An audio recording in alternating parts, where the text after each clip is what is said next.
Welcome back, everybody, to the world of Everlast. It has been a hot second since we've been here, but let me go ahead. Kyle, we can't hear you if you're talking. What? No. Hello. Hello? Can you hear me? No. What? Oh, we can't hear. Oh no, we can't hear our Fate Weaver. Ah! Does that mean we get to weave the fate? we are weaving the fate of everything. It's all good. I understand And technology Zill be that way suddenly sometimes. stumbles into a horde of all refinium gear. All right, how about now? Yeah, we can hear you. Good. Okay, sweet.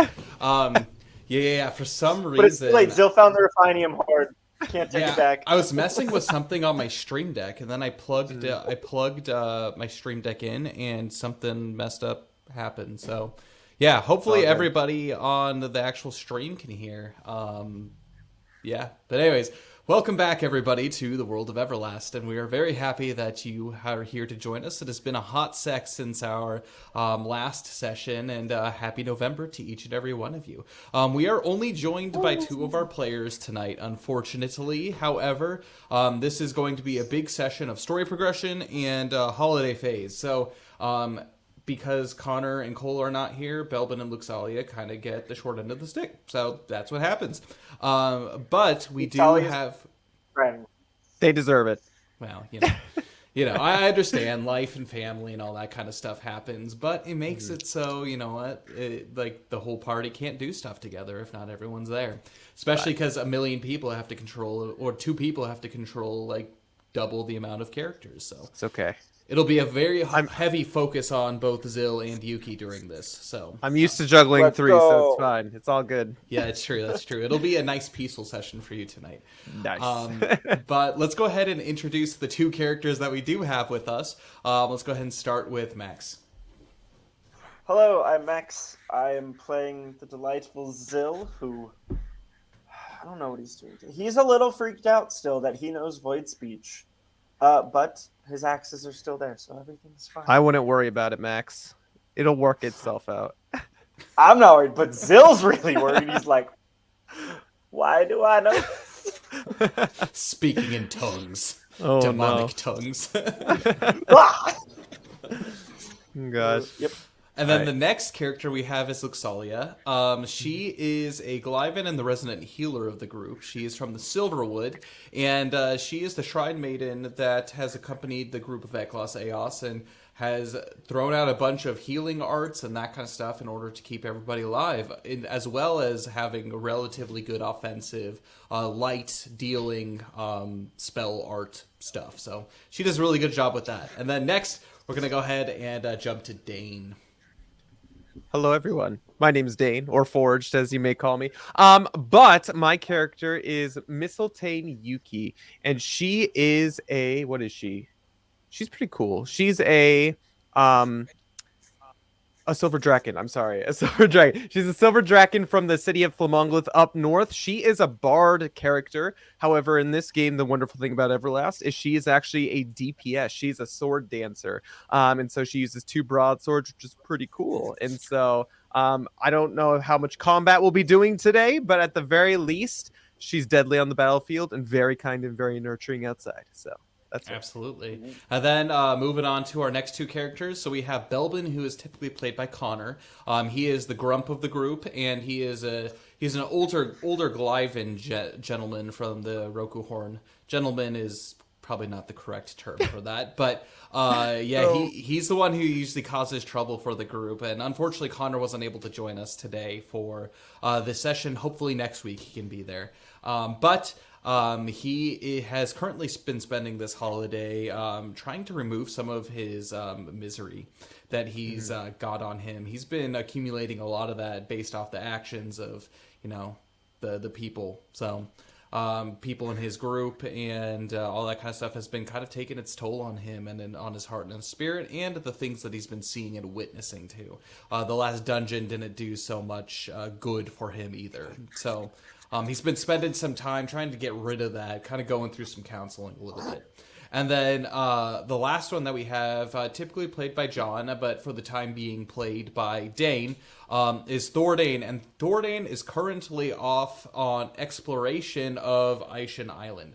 And for so, science.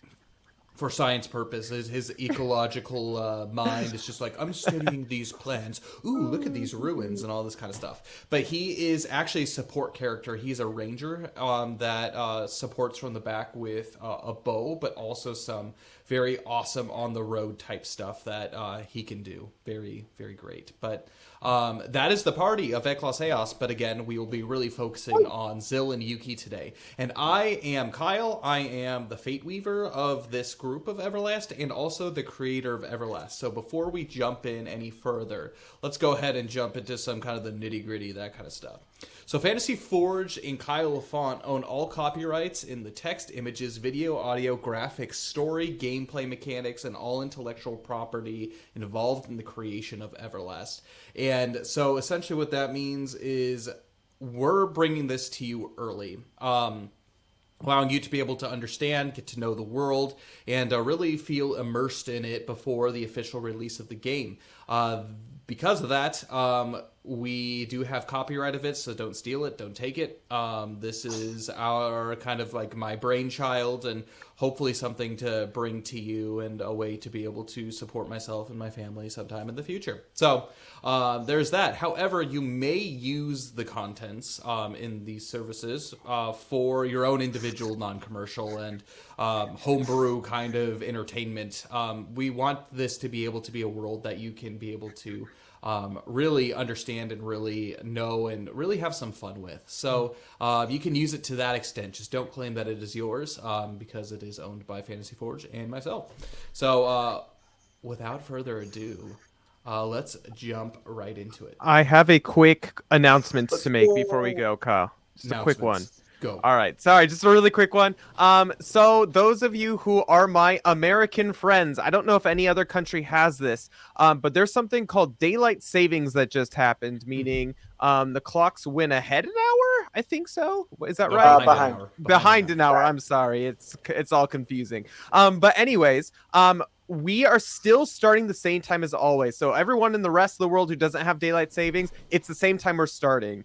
And so those of you who are in America, it will technically be starting an hour earlier than we have been prior. And this will maintain to be the case all the way until daylight savings reverses itself. So instead of I'm more tired than normal. Yeah, I apologize. It's all the other table mates here. Kyle and I, we don't have to worry about it. Part of the reason why we're keeping the same time is it's 12:30 a.m. here in Japan for us. So both Kyle and I. So it's really, really early in the morning, late at night, both, I guess. But if it started at 1:30, we would be unfunctional for our Sundays, unfortunately. So bear in mind with us, those of you who are living in America, it is an hour earlier at least until daylight savings reswitches itself. So as opposed to 8:30 a.m. Pacific Standard Time, it's going to be 7:30 a.m. Pacific Standard Time. It's the start time. So I apologize ahead of time. Yeah, actually, I'm really glad that you noted that because,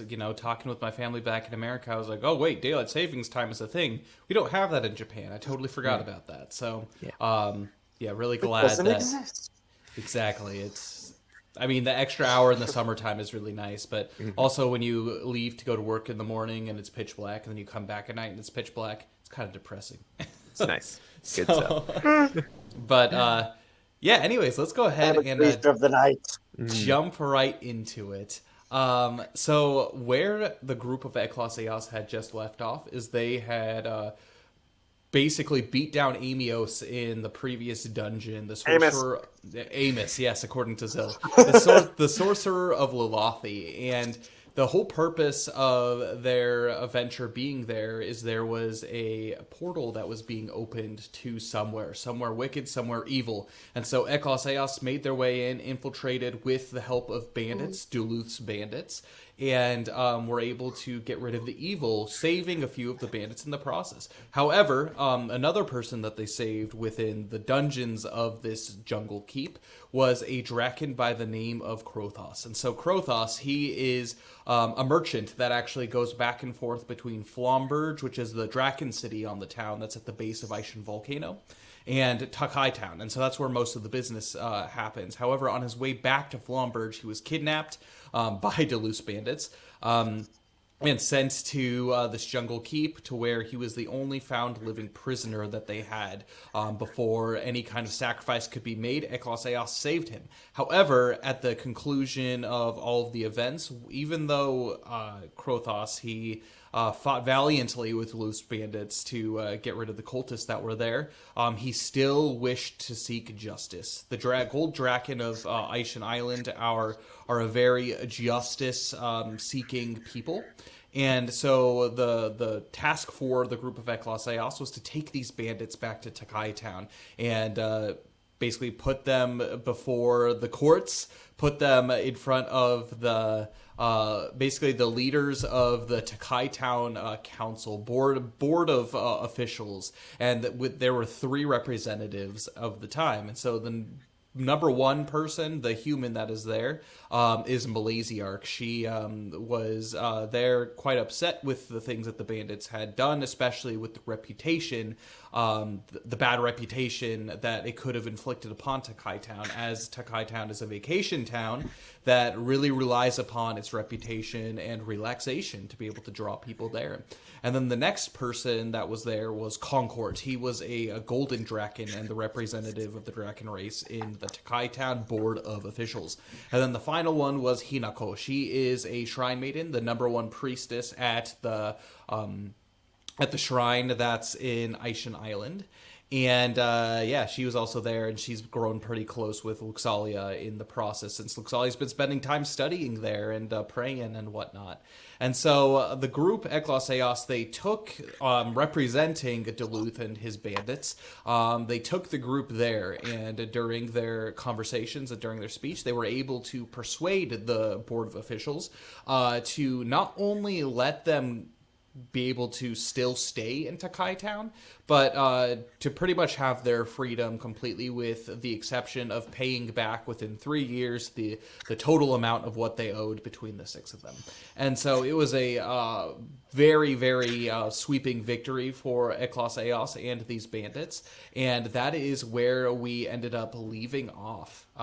So let's go ahead and bring it to both Yuki and Zil. So are we still right outside of the did it just end? Is that where we are, basically? Yeah, it just ended. Everybody had pretty much left, and so the bandits are still there, kind of waiting back and kind of figuring out, okay, what do we do next? And yeah, so it's up to you guys. So who you want to talk to, what do you want to do, where do you want to go? So let's quickly, before really getting started, remind everybody who was watching for the first holiday action what both Yuki and Zil are planning on spending their 2 weeks doing. Zil, go ahead and remind. Zil, last time I went to the forge, because what else does Zil do? He was hoping to find some fancy metal to make some new gear, and he did not. So he just fixed up all his old gear. That was a lot of stress in the jungle. He took some hits. His dearly beloved axe wasn't looking too good, so he's like, oh no, gotta fix that. Were you whistling while you worked? No. Oh, okay. I was working while I whistled. Come on. Okay, that's good. Glad we cleared that up. How about your mouse? What was your mouse doing? He was just bopping along. Waffle was? And then as I was Waffle's fixing, the one whistling. some of the scraps came off. You know, there were scraps in it. So nice. I fashioned him a better tiny axe. Oh, yeah. So Waffle has a tiny axe now. Top priorities right there. I got you. Okay, the question is, does he wield it with his tail? Does he wield it with his mouth? Does he use his little paws? Bop people with that? He's practicing all 3. Oh god. Seeing which one works best. Yeah. Fancy. That's an impressive mouse. You know what? He doesn't know yet. This is new to him. It might not be able to do any damage in battle, but at the very least, it could cause a nasty little paper cut. You know, it's good. That's true. Nice. Although stranger things have happened way back in the day for those who, basically at the very beginning, the group was trapped in a dungeon with a little mushroom man named Shri. And he had a piece of glass that he went around kind of shanking people with and doing some damage. So who knows? Maybe his little mouse companion could actually do something. So Be impressive if he could. yeah, who knows? But Yuki, what she did during her vacation time was she has had a sword for a while, really way before we even started streaming, called the Voiden Vorpal Broadsword. Again, she uses broadswords as her main source of attacking. And because she uses her broadsword, she got a cultural heirloom, which was quite nice. And she hasn't been able to use it, but in this recent dungeon, she unlocked the capability to be able to wield it, which was really nice. And so she spent her first holiday action examining it, getting familiar with it, and she unlocked an art with it, which is quite nice. And you know what? Just to give you guys something a little bit to think about and to look forward to, I won't tell you what the art does right now, but when I use it in battle, oh ho ho, you will see. It's freaking sick. Anyways, that's what she did. So. Cool. I want to remind both the two of you, and then when the other guys get back, during the holiday phase, this is your time to switch up your arts. And so, for those who are listening, the way that arts work is you can only equip basically each art depending on the level. Level 1 costs 1 mana, and then all the way up to level 6, which can cost 6 mana. The group has a total set amount of mana that they have, which they can improve via depending on like what their class is, depending on what their race is, but also additionally they can unlock them as they level up too. So they can only equip arts that with not exceeding that amount that they have.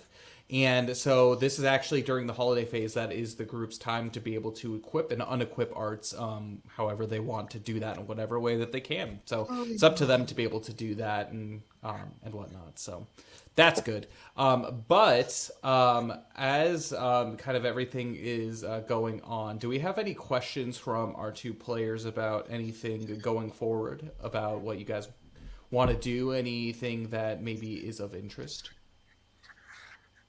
Well, did you have anything off the top of your head, Max? Yeah, I apparently did not take good enough notes on what you told me about the group that knows void speech. Yes. So I know they exist. They're warriors of light, and they're able to wield it without being corrupted. Do I just know they exist, or did I meet them? So you knew of them, and so basically, there's like this kind of like feeling that you have of like you don't necessarily like, even though you grew up not really feeling like you belonged anywhere, you have like this almost kind of like feeling of like a calling that you have within yourself. And you did learn via, research, I believe this happened relatively recently, that there is this group that knows void speech that, you've like heard from. Whether I don't remember if it was Luxalia that like looked that up, but I'm assuming that she relayed information to you. But I remember very recently, someone did some kind of research. Session. Yeah, last session. I think it's Luxalia. Yeah. Yeah, Luxalia did some research and figured out that there are a group of individuals that they're kind of like a mystery to time, and they've popped up throughout the ages. But these people that know void speech, which is a demonic type of language, and typically when speaking void speech, it's so evil it's said to like decay the person that speaks it. However, it does not seem to be having that same effect with Zill. So it brings up these questions. Maybe he's a part of something a little bit greater. Maybe something a little bit something's protecting him from the decay of void speech. That's pretty good. I'll take that. I guess with Yuki, how long were we gone in the dungeon itself? Only like a week, right? Yeah, it was about a week from the time you guys left, found the bandit camp, found Duluth, made your way to the keep, and then did your whole shtick, and then by the time you returned, it was about a week. So it's currently right now almost exactly 1 week after the events of the celebration of solstice. Okay. Any other questions, Max? I know, it was crazy. It's like a couple months. I guess then Yuki is excited. She's thinking in the back of her mind, I wonder how my axe speak Yukio's doing. And she actually walks over to the group of bandits, and she goes over to Duluth and to Salik and just generally addresses them all. And she says to them, well, that went better than expected. How are you all feeling about that? Duluth speaks up. He seems very relieved of everything, but there's something that is kind of like weighing heavy from like his just general expression. You could tell actually the two bandits that you had met, Jordic and Marty. They seem like overjoyed in relief, and they're actually speaking like rapidly with Crowvault, the man, about potential things about what they can do with their newfound freedom to be able to pay back. You definitely have Salic and Matic. They're relatively silent, and they're hanging around kind of chatting with Duluth. But Duluth, he looks up at you, Yuki, and he goes, I do have to say, we owe you a great debt. I know that we've done terrible things in the past, but I say thanks to you, we've been able to have a new opportunity for life, per se. And if maybe the offer's still up, the open seas seem to be calling us. Maybe we can meet up with your friend down at the Flortensia at some point. Yuki pipes in the motherly kind of embarrassed fashion that she normally does. She's like, oh, no, it's a debt repaid. In fact, we wouldn't have been able to defeat Ameos if it wasn't for you, Duluth, and the rest of you for holding off the cultists down in the courtyard below. So I don't know much about that. I know the strength of us put together is not even the strength of one of you. That being said, we are very grateful for new allies. It's brought us, being with your group here has given us a whole new outlook on life, per se. And being able to sail the open seas might be able to, take away some of those poor memories and bad choices that we've made. Well, I'm humbled to be of service to you as well, and I look forward to becoming better friends in the future. But I agree. I think if the open seas are calling to you, and she turns to Zill, what do you think about going to see Gunter and the crew? She calls over to Zill. What was that voice? That sounds like a great idea. And Yuki, not Yuki, Luxalia, Belbin, and Thordane. So again, this is at the very, very beginning. This is like day one of their vacation.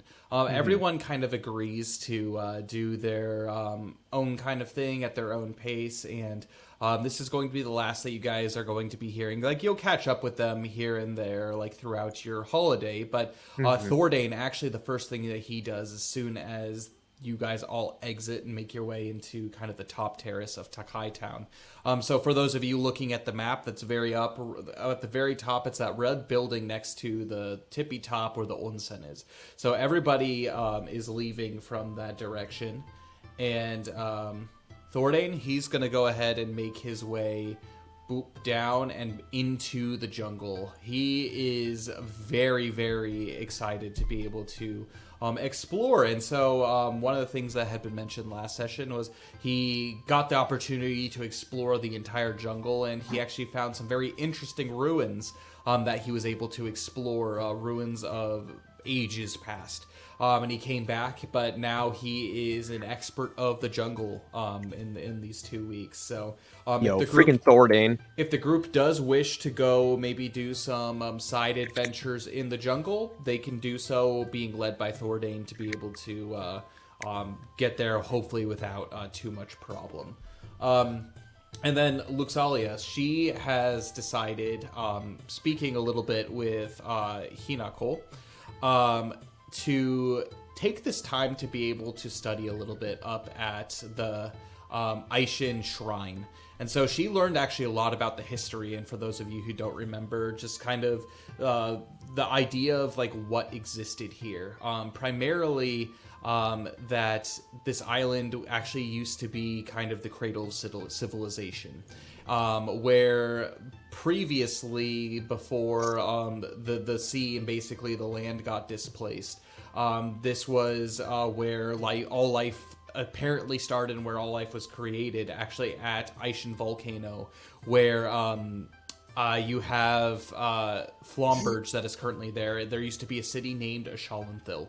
And this is basically the remnants. The people of Takai Town are the way distant ancestors of the people of Ashalenthil, along with the gold draken that protect the volcano. So she learned a whole bunch of really good historical stuff to be able to maybe help the party in future adventures here in Aishen Island. And then Belbin. So again, as I had mentioned, Belbin had been experiencing a lot of misery, actually so much so to the point where his soul had begun to take on shadow, had begun to take on darkness. And his just relationship with the party isn't quite what it used to be. There's been so much weighing heavy on his heart, especially after his experiences at the Jungle Keep. There was one individual I actually had previously introduced to herself, and her name was Kalisha. She actually works at the Domon Onsen, and she actually works to be able, almost kind of like a therapist in a way, to be able to talk through some of the problems and be able to help lift some of the burdens of his heart and burdens of his soul. And so he's really felt that growing heavy on him. And so he's going to be spending some time during these 2 weeks with her to be able to alleviate some of that. And to great success, he does so at the end of the 2 weeks.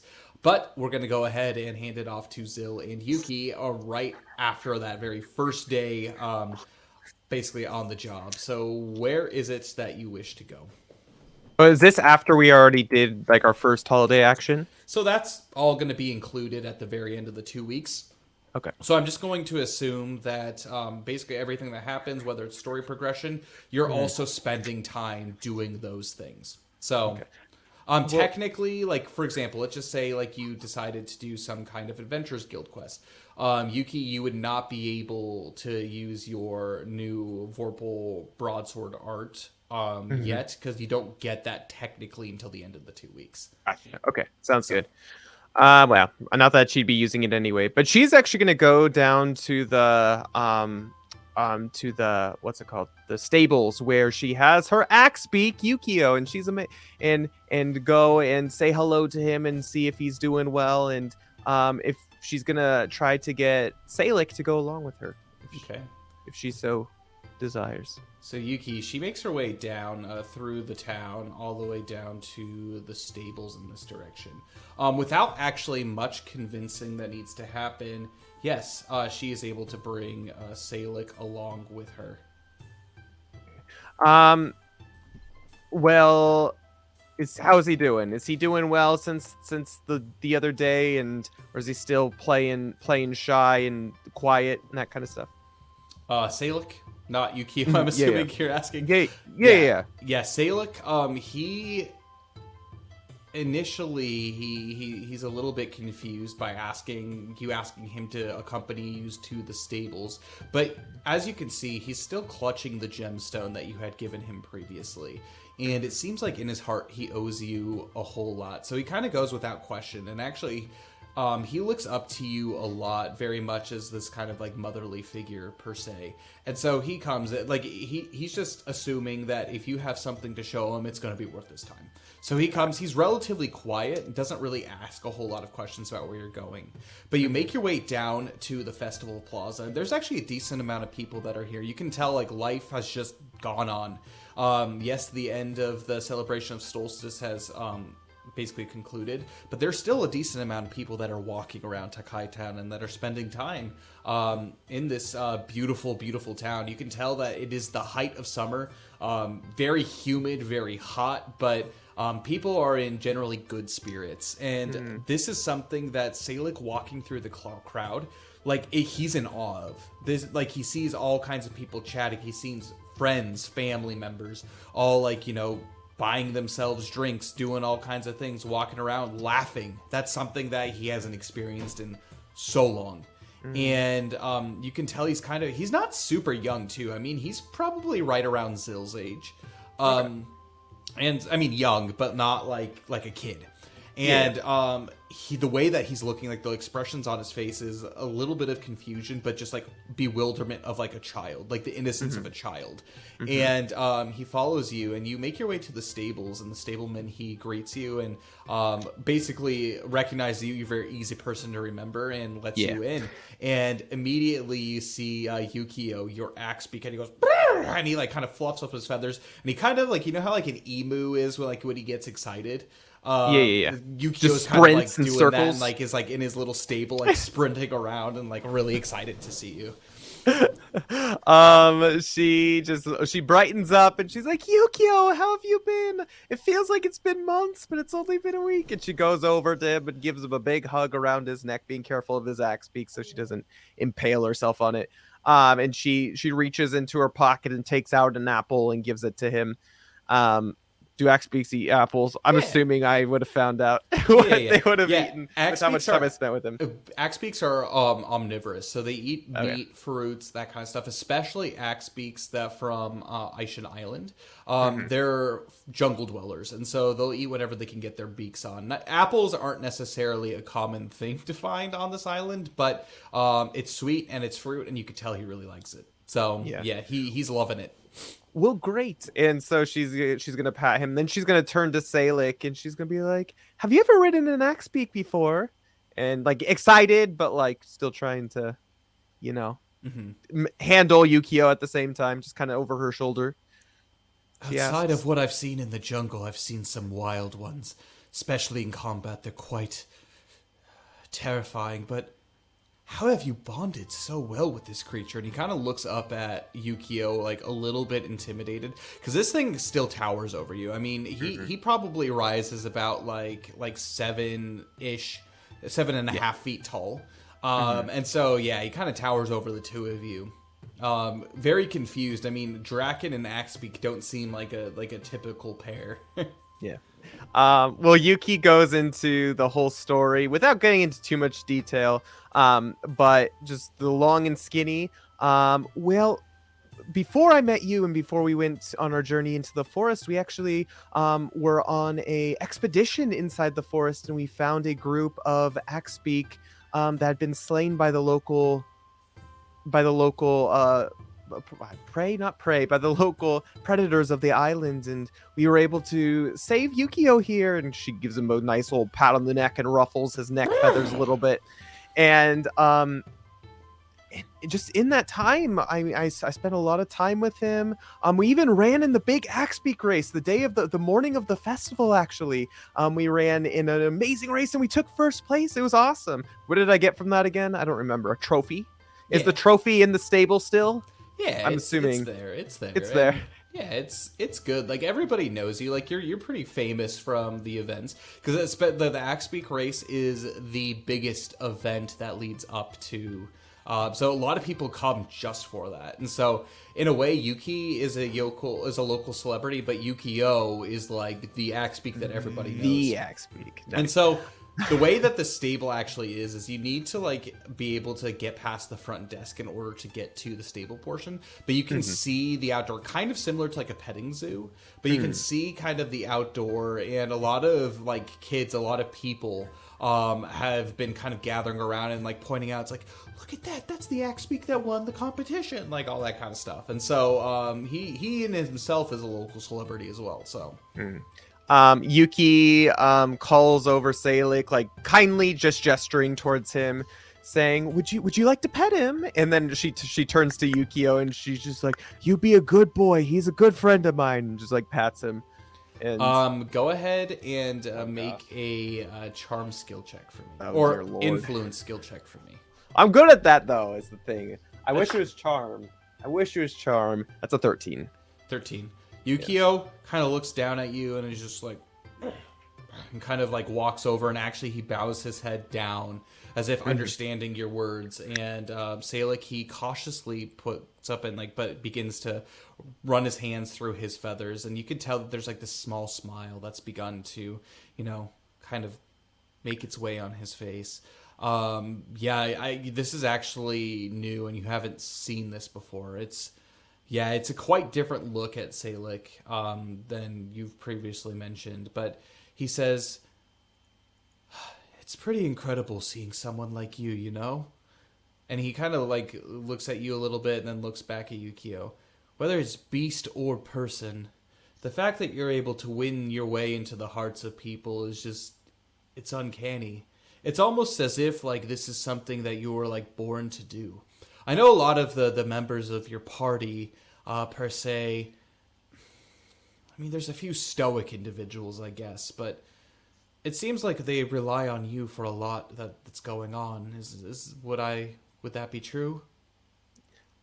Yuki blushes a little bit and looks down towards the ground, and she's just like, well, I don't know about that. I think a lot of what you say and what you say about me and the charm and stuff that I have, that never really came to me inherently. In fact, you kind of remind me a little bit of myself when I was a little bit younger. When I was back living up home in Flamongolith, I'm actually I guess the daughter of a famous instrument making brand up north in Flamongolith, and I was not a very confident person, and my parents weren't very kind to me, and I didn't take to the craft very well. And so, just without going into too much detail about it, I never really saw too much of the world itself. And I was very shy, and I was very closed off to people in general. And it reminds me a little bit of you, but I had a really good friend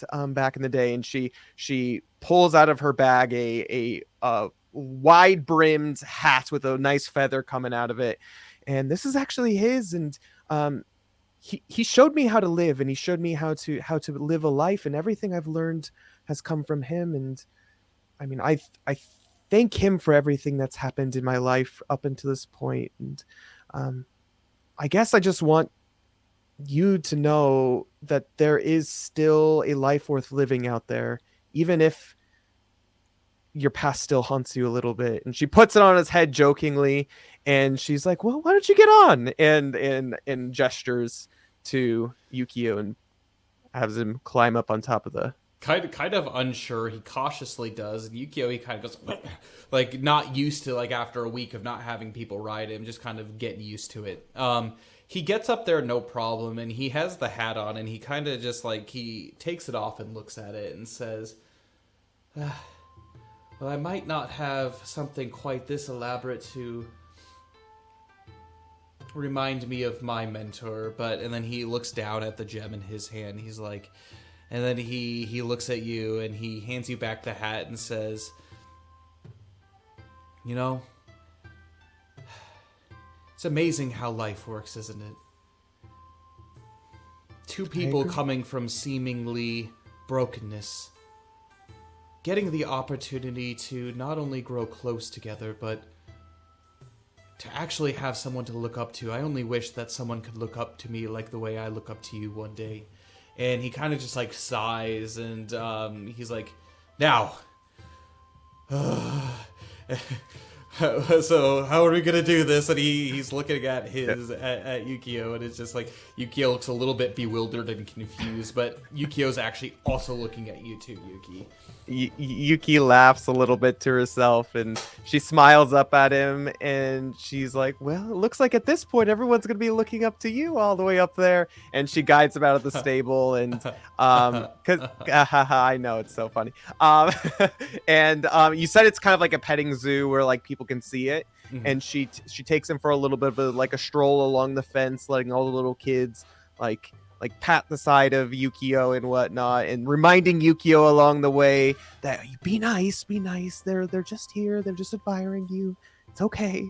And she even like hands out like little bits of food and stuff to the kids that are around to be able to like feed up to Yukio if they want to and whatnot. And, yeah, Yukio loves this. FYI, yeah.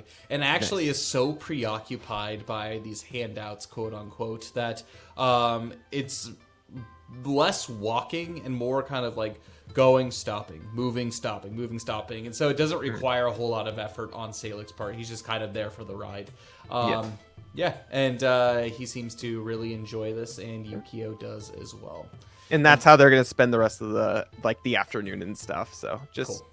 You know, just hanging out and spending a day of relaxation with a boy who has not had much of that in his life. So that's what she's gonna do.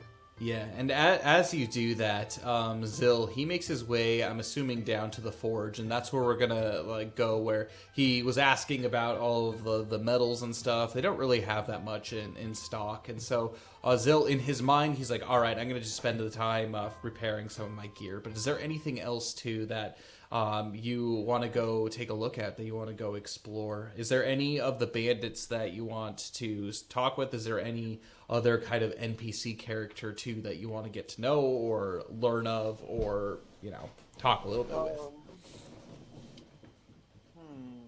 I mean, I do also want to go train with my hand axe if there's still time for that. Yeah, absolutely. Actually, the thing that's quite nice about this area, so you make your way down to the festival plaza and you make your way, and you're working and spending your time. It's actually a very cathartic experience for you, like in the heat and fire of the forges. And yeah, there's a couple Draken that are there. They're making their way, and you begin hammering away, fixing your stuff. And as the day draws on, you're just like, I want to actually kind of go train with some of these hand axes and whatnot. And so you literally make your way just across the alley to the training center, and you see actually Yuki parting ways with Salic, but Salic is still kind of in tow, unsure of himself, what he wants to do or where he wants to go.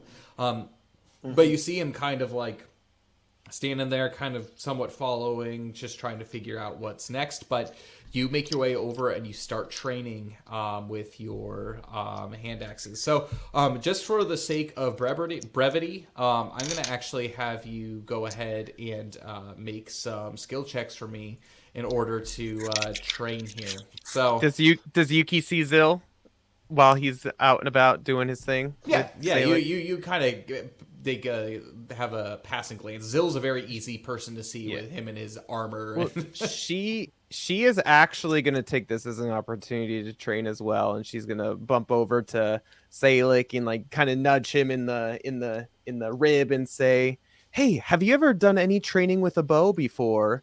And she grabs him and takes him with her and goes with Zill to do that, and she's going to train with her bow that she has. Yeah, and so it's a hunting bow, correct? Yeah, an ash hunting bow is what she has. So Salic doesn't have much experience with that. And actually, the one thing that all of Duluth's bandits have in common is they use crossbows, and so that's one of the main weapons that people actually use in ship warfare. You're able to launch them relatively accurately at high speeds against moving targets. And so basically they use crossbows on decks, when ships are fighting each other. But that's just something that people grow up. I mean, when they're on ships using. And so Duluth actually trained all of his bandits to be able to use crossbows. But unfortunately, Salic does not have a crossbow on him at this moment, but he chooses to take the time sitting and watching both Zill and Yuki go ahead and train. So what I'm going to have you do both separately. So that is going to be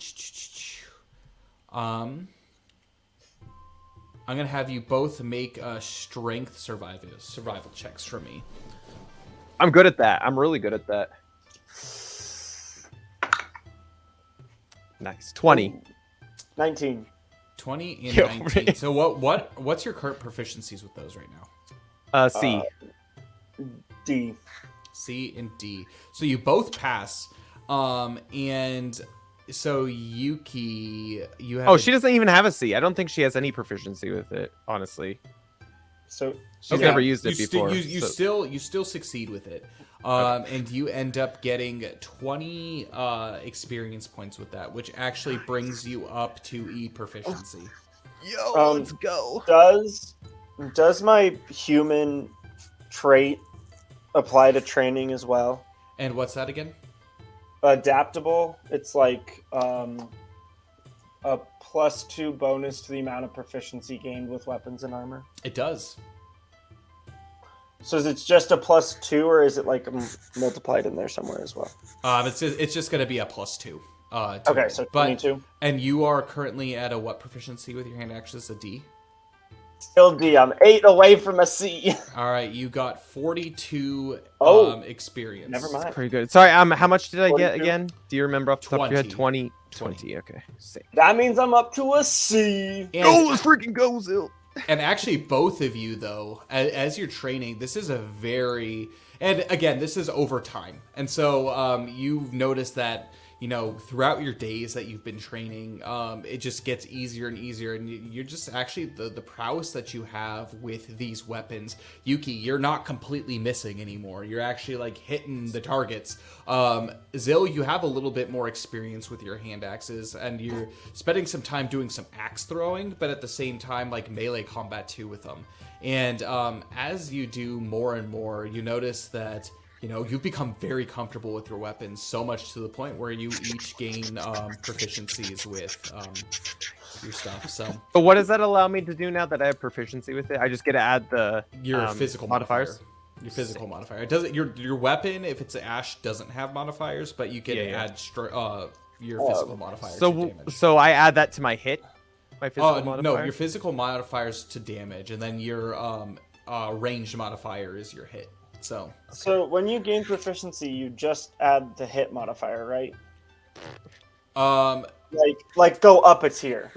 Yeah, and then like +1. So if you have for your hit modifier, because now you have a C proficiency with it, that's going to be a +2 to hit regardless of the weapon it is. However, you need the specific weapon in order to go up the +2 to damage. Yeah.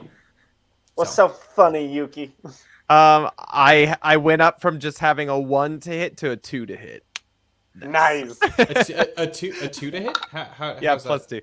Because an ash hunting bow is just, or is it nothing? Is it just a 1 to hit? Yeah, before you would have a 0, and now you have a 1. Yeah, I have a 1 ranged is what I have. So it's just a 1. Yep. Great. I know. Again, for all of you who are watching, this is actually one thing that when building your characters, you have to be able to keep in mind. In Everlast, you have the 2 stats. You have melee and you have ranged. And I think a lot of people, when they're like making their builds, they're like, I am going to be like, I think of Belbin is the perfect example. It's actually Yuki a little bit to that point. It's like, all right, it's not my highest stat, my accuracy, but I'm going to dump everything into melee because that's how I fight. I fight melee. But in this game, I mean, that is okay with Yuki because she's got wings. But if there are things that are flying around and doing their thing, they might struggle, and they're the attackers of the group. They might not be able to do a whole lot of attacking if they're unable to actually initiate combat with flying creatures via ranged weapon. So that's something to think about when you're creating your characters. Maybe it's going to be less dump all of your stuff into melee and even it out a little bit. So. Something to think about. Well, and we didn't even get the opportunity to think about it because, when we first made our characters, Exactly. just wasn't the case, Exactly. So that's something. Although the nice thing is now that if you gain more experience, the more opportunities that you use it, you obviously can potentially go up in.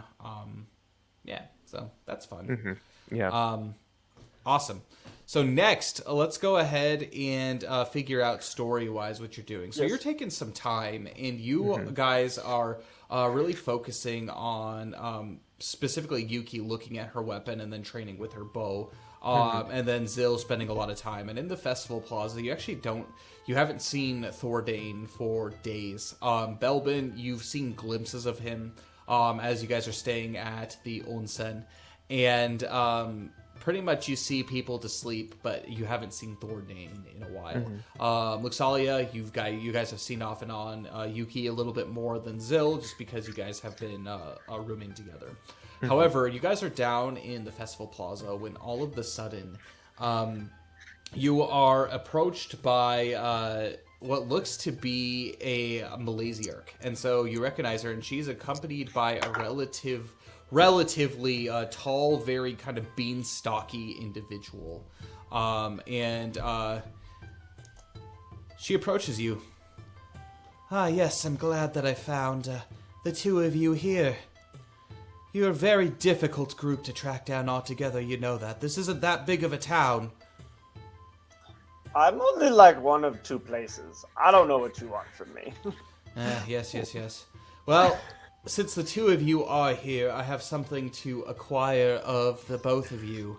You have obviously quite proven yourself at the Jungle Keep, and I have some questions. But before going any further, let me introduce you. This is my assistant. His name is Anders. And this tall man, he bows and says, "Pleased to be at your service." So he's her manservant? Manservant, more like assistant, per se. That was over game, but okay, I'll take it. Well, it's nice to meet your acquaintance, Anders. And Yuki gives her traditional not foreign, but formal style greeting that she normally does. I'm Mistletoe Yuki. This is my compatriot, Zil. And Nice this is sweaty going for a handshake. it's good stuff. And you grab his hand, and he's just like kind of limply, as like you're shaking it like all enthusiastically, and he's like, "Charmed, yes. Dear Malaysiak, let's go and discuss in private." And he looks around and he sees that there are quite a few people, and you guys have drawn the eyes of quite of the people here, and you actually, during your trainings, during your blacksmithing, whatever you're doing, people are watching you. I mean, you guys again are kind of local celebrities, especially Yuki with her axe beak racing, and so you guys make your way back up to up top to this building up here. And while you guys are doing so, you enter the hall, and you don't see Hinako there. But standing up at the front is a Concord. And he seems to be looking over what looks to be a hand-drawn map, a very detailed map. And Malaysiarch leads you over to the table and says, "Concord, why don't you go ahead and explain the situation that we have?" Yes, of course. And he draws you in, and he shows you the picture of Aishen Island, or basically Aishen Island and the surrounding islands themselves. And as he does so, one thing that you guys notice is this is impeccable detail. Like, you can tell that this map has been drawn out by someone who's been sailing the seas, like, for years and years and years. This actually, and it looks old enough to be some kind of, or it seemed like some kind of passed down relic. And it seems like whoever has had their hands on this has just been adding to it more and more over time. There's even like some like small little like rocky islands on there that it's just like, how the heck did like you even find like this? It's a very detailed chart.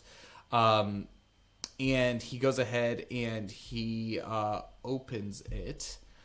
Give me 1 second as I open my shenanigans here. Mm-hmm.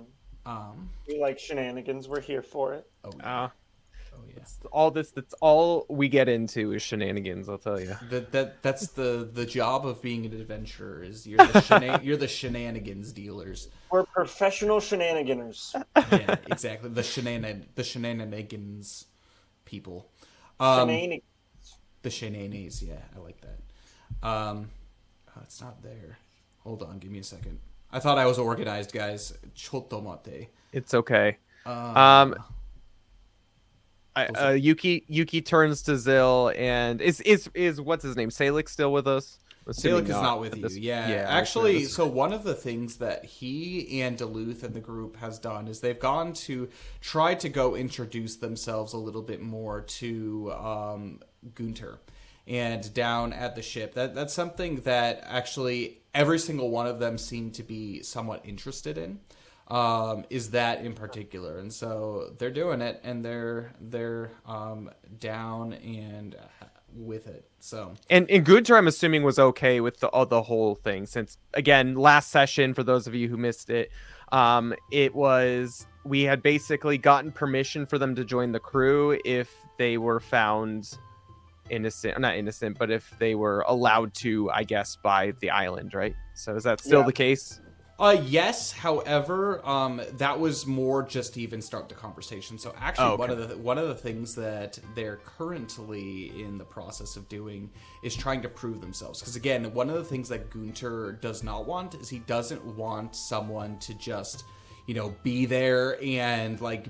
He wants people to actually know what they're doing. Like the Flortensia has a reputation and a name to look up to, and so far they're doing kind of some training exercises and figuring out what is your position going to be on the Flortensia if you're lucky enough to get hired. However, he goes ahead and he points out the different islands, but he mentioned.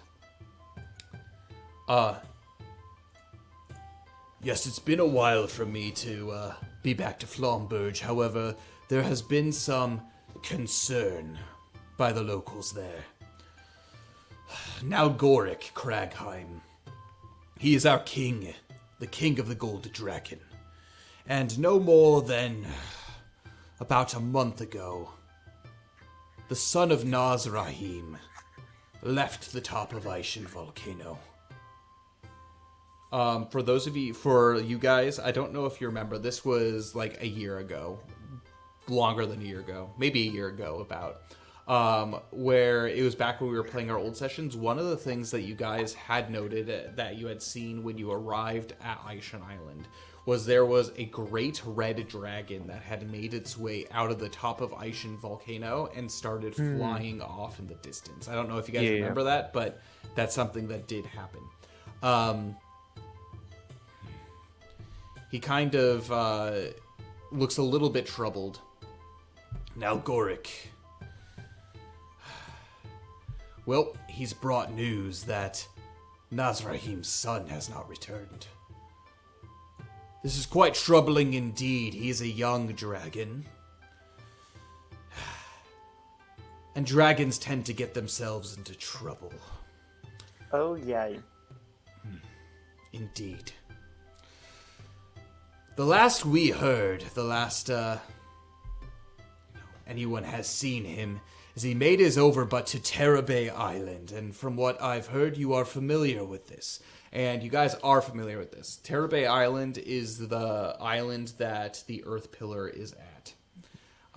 So this is something, apparently, he has been last seen making roost on this island. It troubles me that he hasn't returned, and most importantly, it troubles King Nalgoric that he hasn't returned. Nazrahim is a very, strict father. And the longer that his son is away, the more trouble he could potentially put himself in. He's a young dragon, and he's got a lot of potential.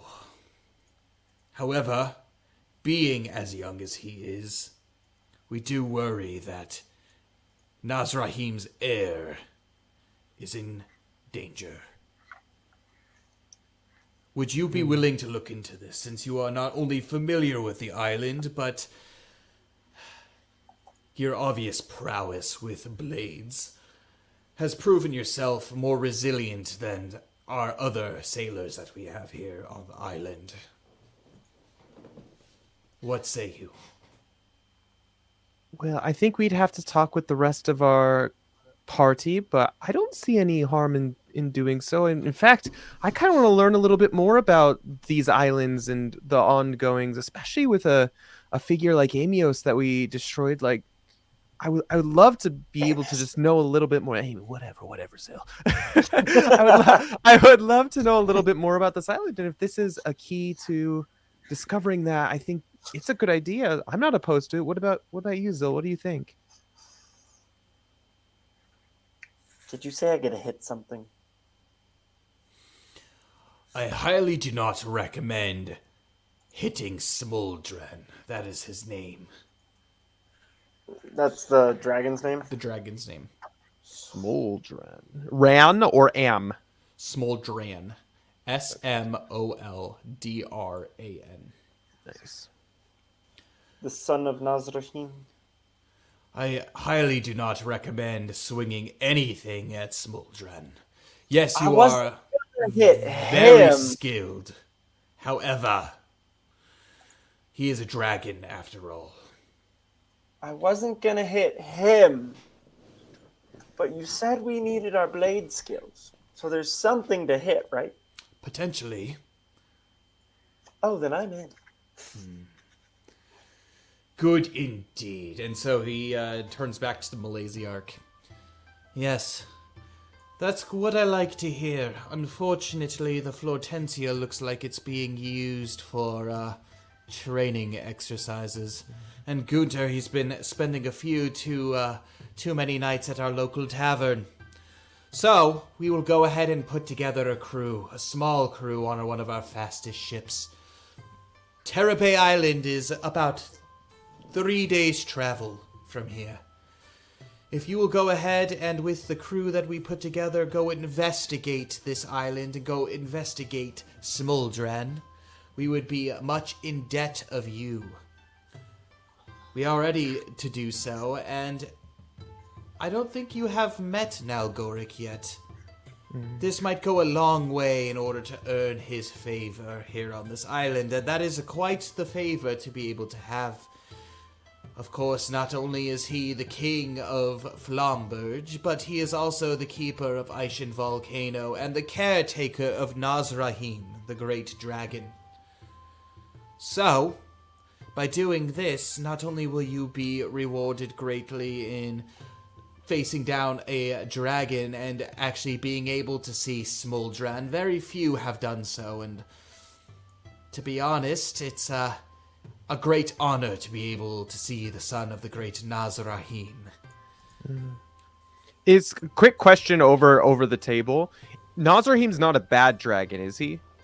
So from what you've known, actually, Yuki, you probably understand dragon culture a little bit more than even Zil. Nazrahim. Even Nazrahim, but back in the day, in the first ages, there was actually worship of the dragons, and that's actually how the dragon race was created. They were actually cursed based off of their worship of the dragons over Alomnia, and so those who fought against the dragons were actually gifted the gift of long lives, and that's how the elves were born. And those who fought with the dragons were the ones who were cursed per se with the draken features.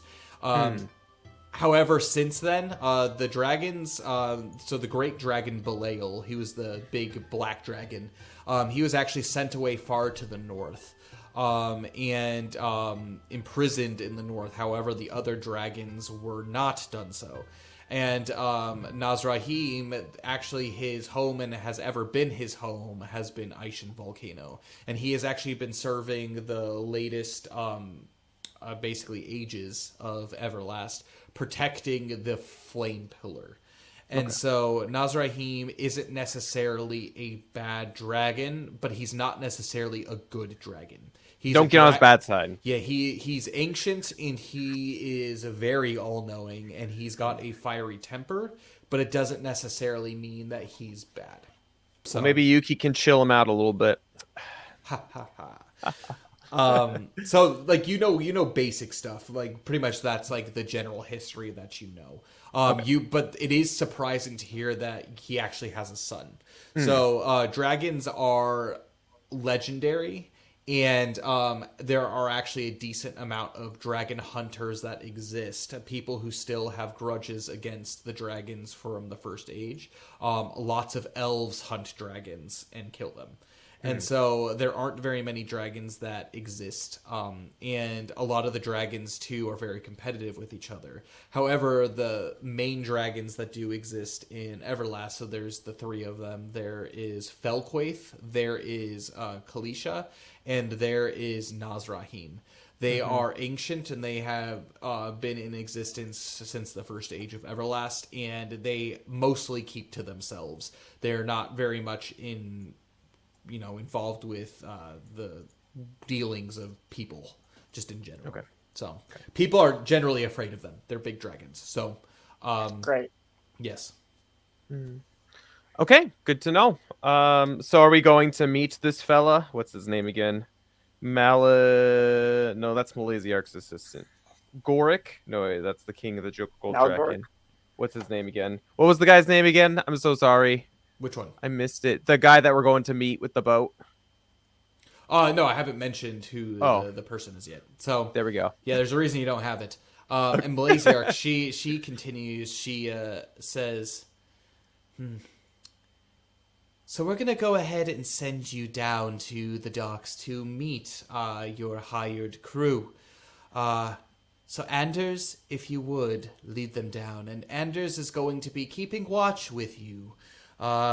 Obviously, as my personal assistant, I need to know the happenings of anything that will concern. And so Anders himself will be accompanying you on this voyage. Fortunately for you, he is a very good when it comes to sailing, specifically directions. So he will be your navigator on your way there, so you don't run into any unfortunate problems on the way. Well, that's much appreciated, and we can't wait to meet him. So, Yay. If you will, please do follow me down to the docks. So you guys make your way down to the ship, and actually, yeah, you notice that very much the bandits are working very hard up top the Flortensia. And you are introduced to a crew. It's actually a very small boat. There's a total, including the two of you and Anders, there are only 8 people that are, which includes you, that are part of this crew. It's one of the fastest ships, and actually this ship is called the Zephyr. And so the Zephyr is the fastest boat that is in the harbor, and it is supposed to be a discreet ship. And so it is there and ready for you guys for the taking to be able to depart whenever you wish to do so. before we do this, I'm assuming there was time. Like, I wouldn't have my big old massive stone. I'm gonna leave that just in case to make me a little bit stealthier. My Okay. mysterious stone. Yeah, your So I mysterious have sphere. Yeah, so I have a 45 pounds less, if that's okay. I'm going to leave it in my inventory, but, like, I don't have it. Just as a Yeah, personal so I'm note. assuming you're just going to put it in your room at the Onsen. Yeah. So, like, all of, like, the things I don't necessarily need, I'm just going to put there. So, Okay. I'm also going to leave some stuff behind. I don't know what yet, but Okay. we'll figure it out. So, I'm not So- taking everything with me, basically. Great. As you do so, you board the boat and you begin to depart on the 7 seas, or the high seas, as it were. And you immediately begin to feel that salt breeze in your air and in your face. And it's something that is quite refreshing, especially after spending lots of time on an island in the humid, muggy jungle. And this is something that's actually quite fun. The crew that you have is very skilled at what they do. And they work very differently than those that you would typically see on the Flortensia. And as you guys make your way across the ocean, a day passes and it's nighttime, and it is a perfectly clear night. The moon is very bright, and it's beginning to shine at its fullest, and so it lights everything in all directions.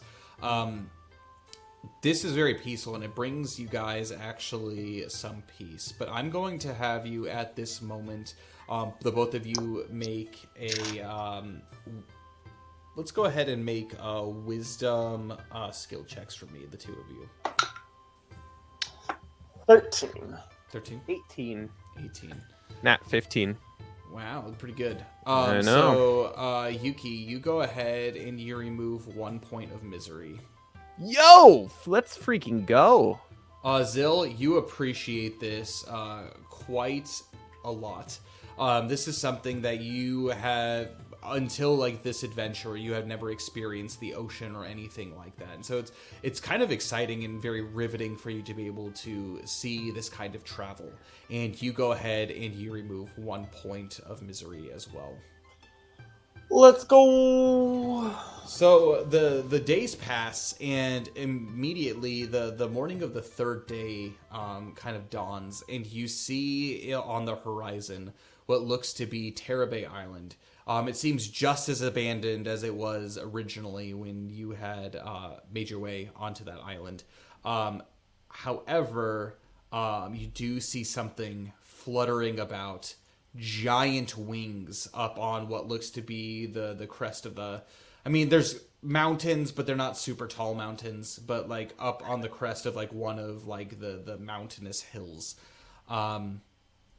Yeah, you take a look at it and you are quite impressed. You begin to approach the island and you dock. What's your plan? Yuki whispers over to Zill, and she says, I hope this isn't a stealth mission. You and I aren't very good at that. Well, if I remember correctly, there's some good mining here. Yuki kind of laughs to herself. How could you be thinking of a thing such as that at a time like this? And Because that's most of what I think about. she knocks him Love in it. the ribs with her elbow. I and freaking it's love like, it. Oh my god.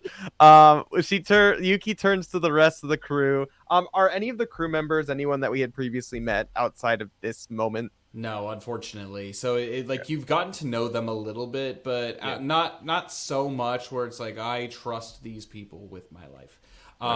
Yeah, it's very much a how do I explain? They're definitely hired. They're hired crew. And actually, one of the people that you have gotten to know probably the most is Anders.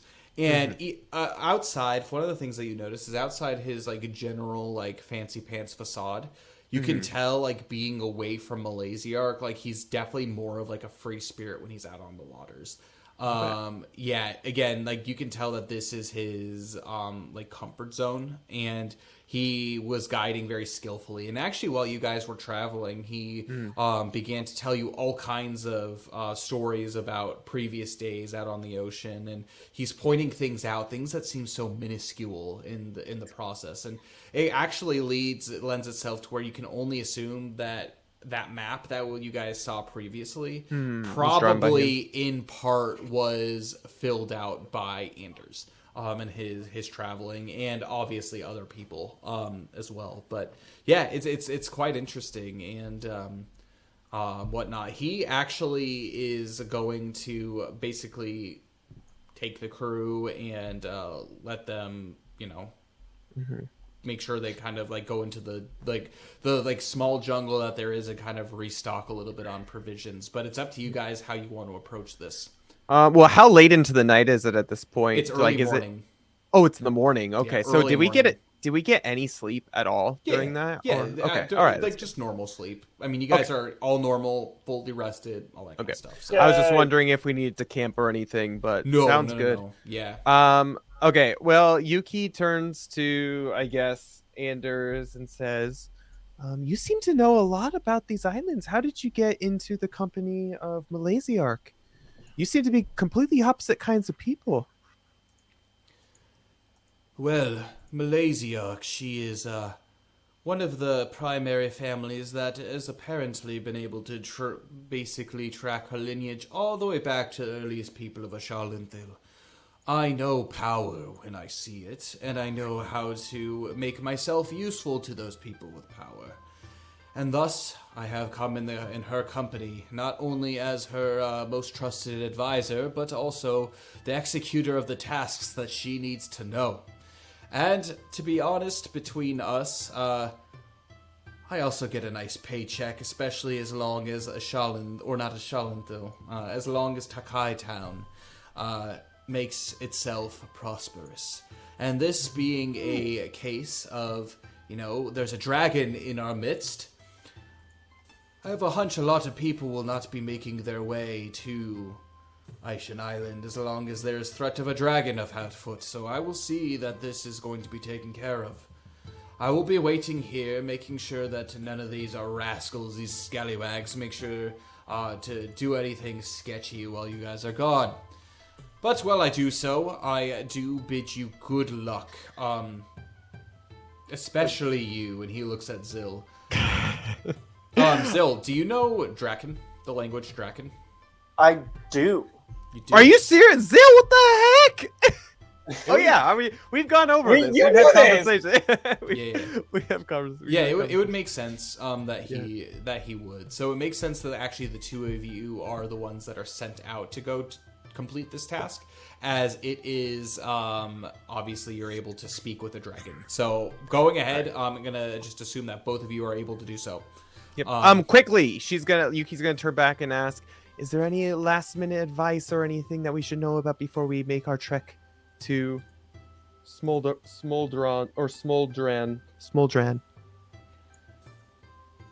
Well, if anything, I would say, don't get on his temper. Dragon, so he is a red dragon, meaning he is related to the gold dragons. They tend to be very prideful and boastful of the things and their achievements. The more that you can feed into this, the more that you could potentially persuade him to do things that maybe he otherwise wouldn't be thinking of. That being said, we're here for the purpose of why he is here. So, our goal isn't necessarily to drive him off of this island, but we're here to discover why he is here in the first place." Okay. All right, sounds good. And she takes that and is just like, "All right, Okay. we got this." So we've been here on this island before, so we kind of know the way Briefly. to. Yeah, briefly. And so the nice thing is, because this dragon is a rather large presence, you can tell where it's roosting. And so Smoldran, he, like I said, he's up at the top of one of these kind of small mountains, and it's going to be a relative trek there. But as you guys make your way through the very lightly foliaged mountains, I'm going to have you make fortitude survival checks for me.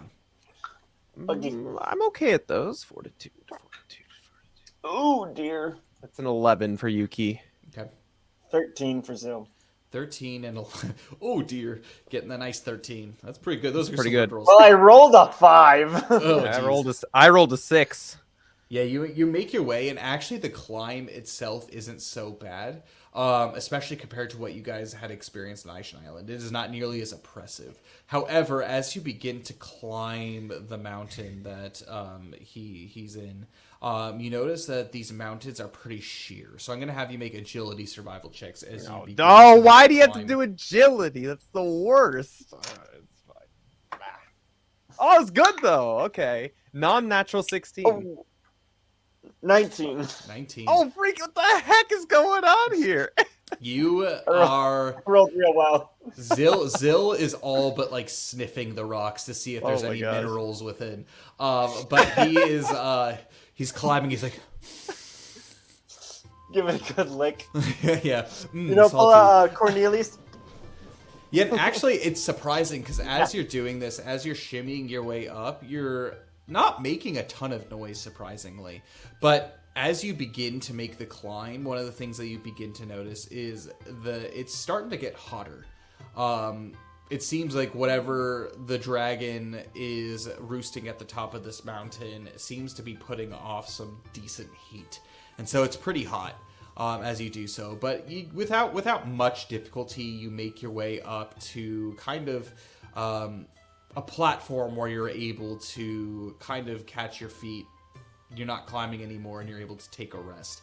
And then there's like a couple more hillocks to be able to go over before you're in what looks to be the roosting position of Smoldran. So how do you wish to approach? Do you wish to approach with stealth, or do you wish to approach... I feel like it's not a good idea to sneak up on a big old dragon. I think we Are should we- kind Are we still like below a cliff or like? You are. just So kind there's of- like a couple hills that are like below that that like basically obscure you for the most part. just kind of stick my head up. Yeah. Woo-hoo! I think Anybody we're just home? I think we're just gonna kind of like just be talking and chatting all the way through this. I don't know how stealthy I'm In- planning on being in here. Draken. Yeah. Exactly.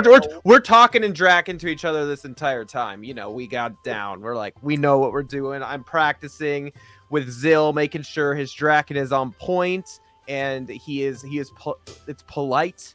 It's not casual. It's good. Zill, make a knowledge skill check for me. Oh no.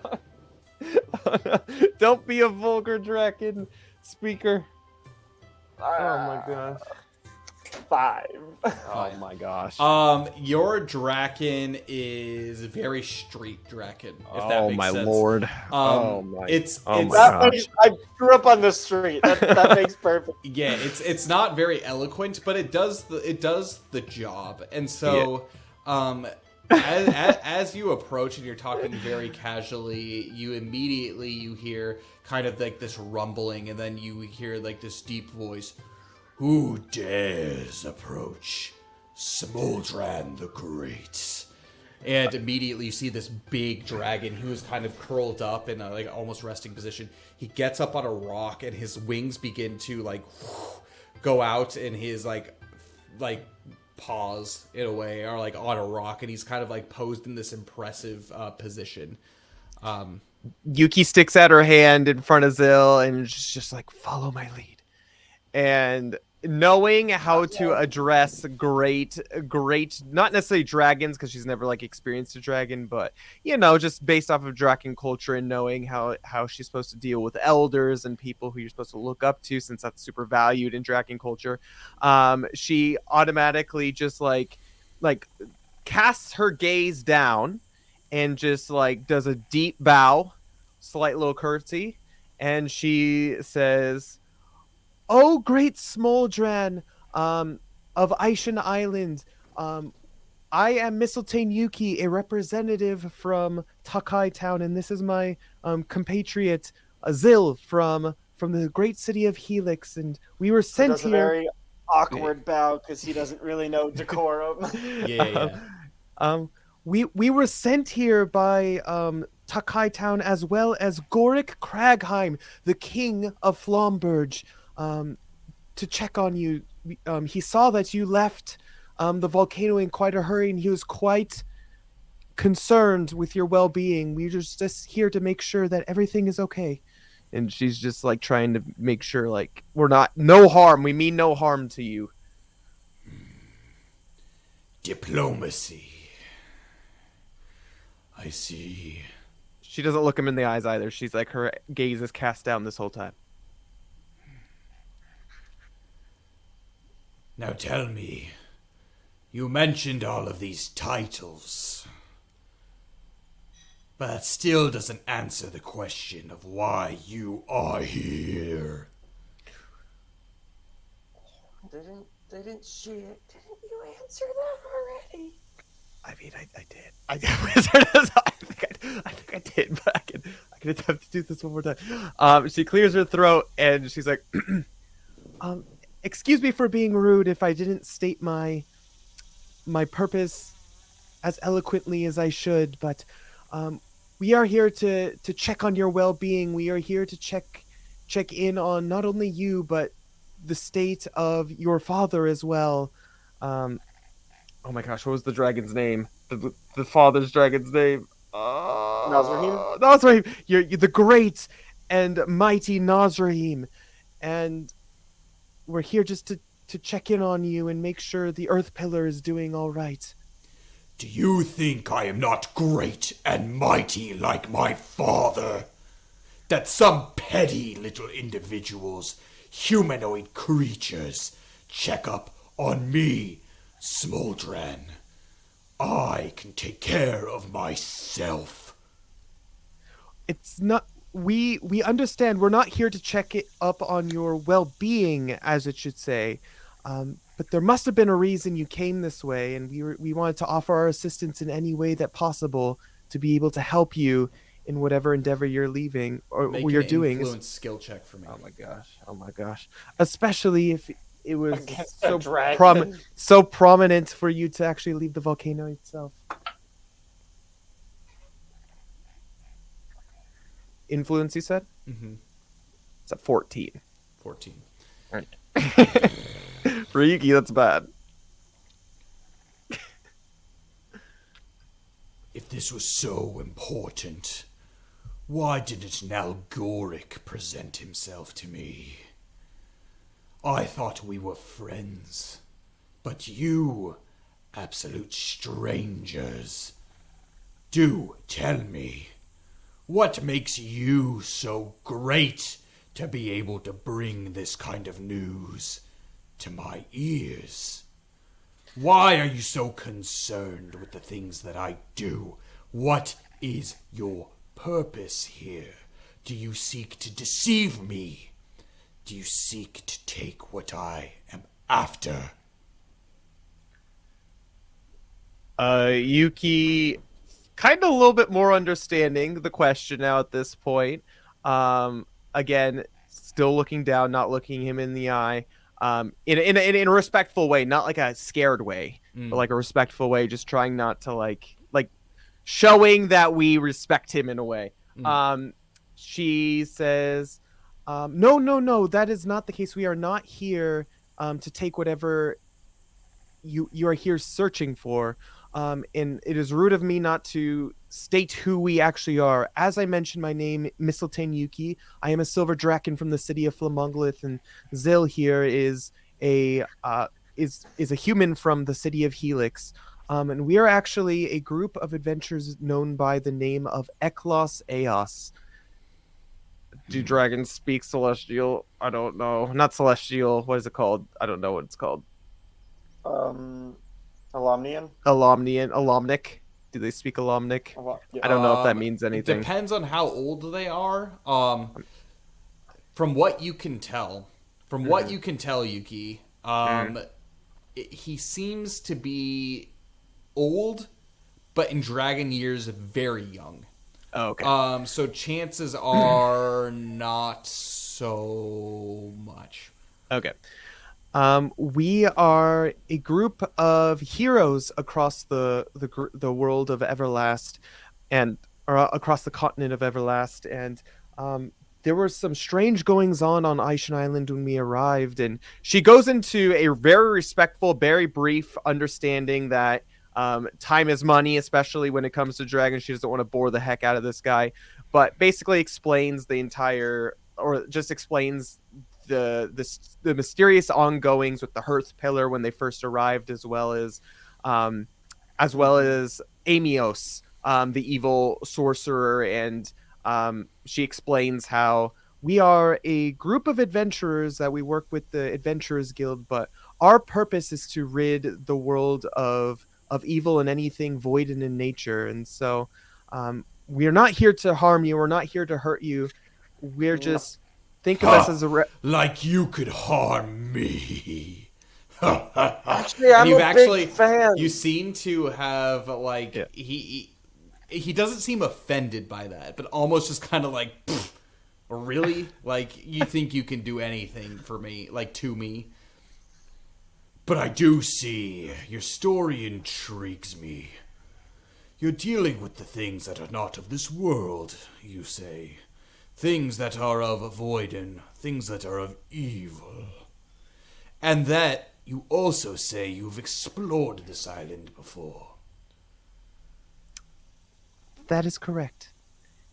We have explored this island, and we have recovered the Earth Pillar, and in fact, the Earth Pillar itself was not doing too well when we actually came to it. Is that the reason why you came here, to explore the strange ongoings as well? I am not sure.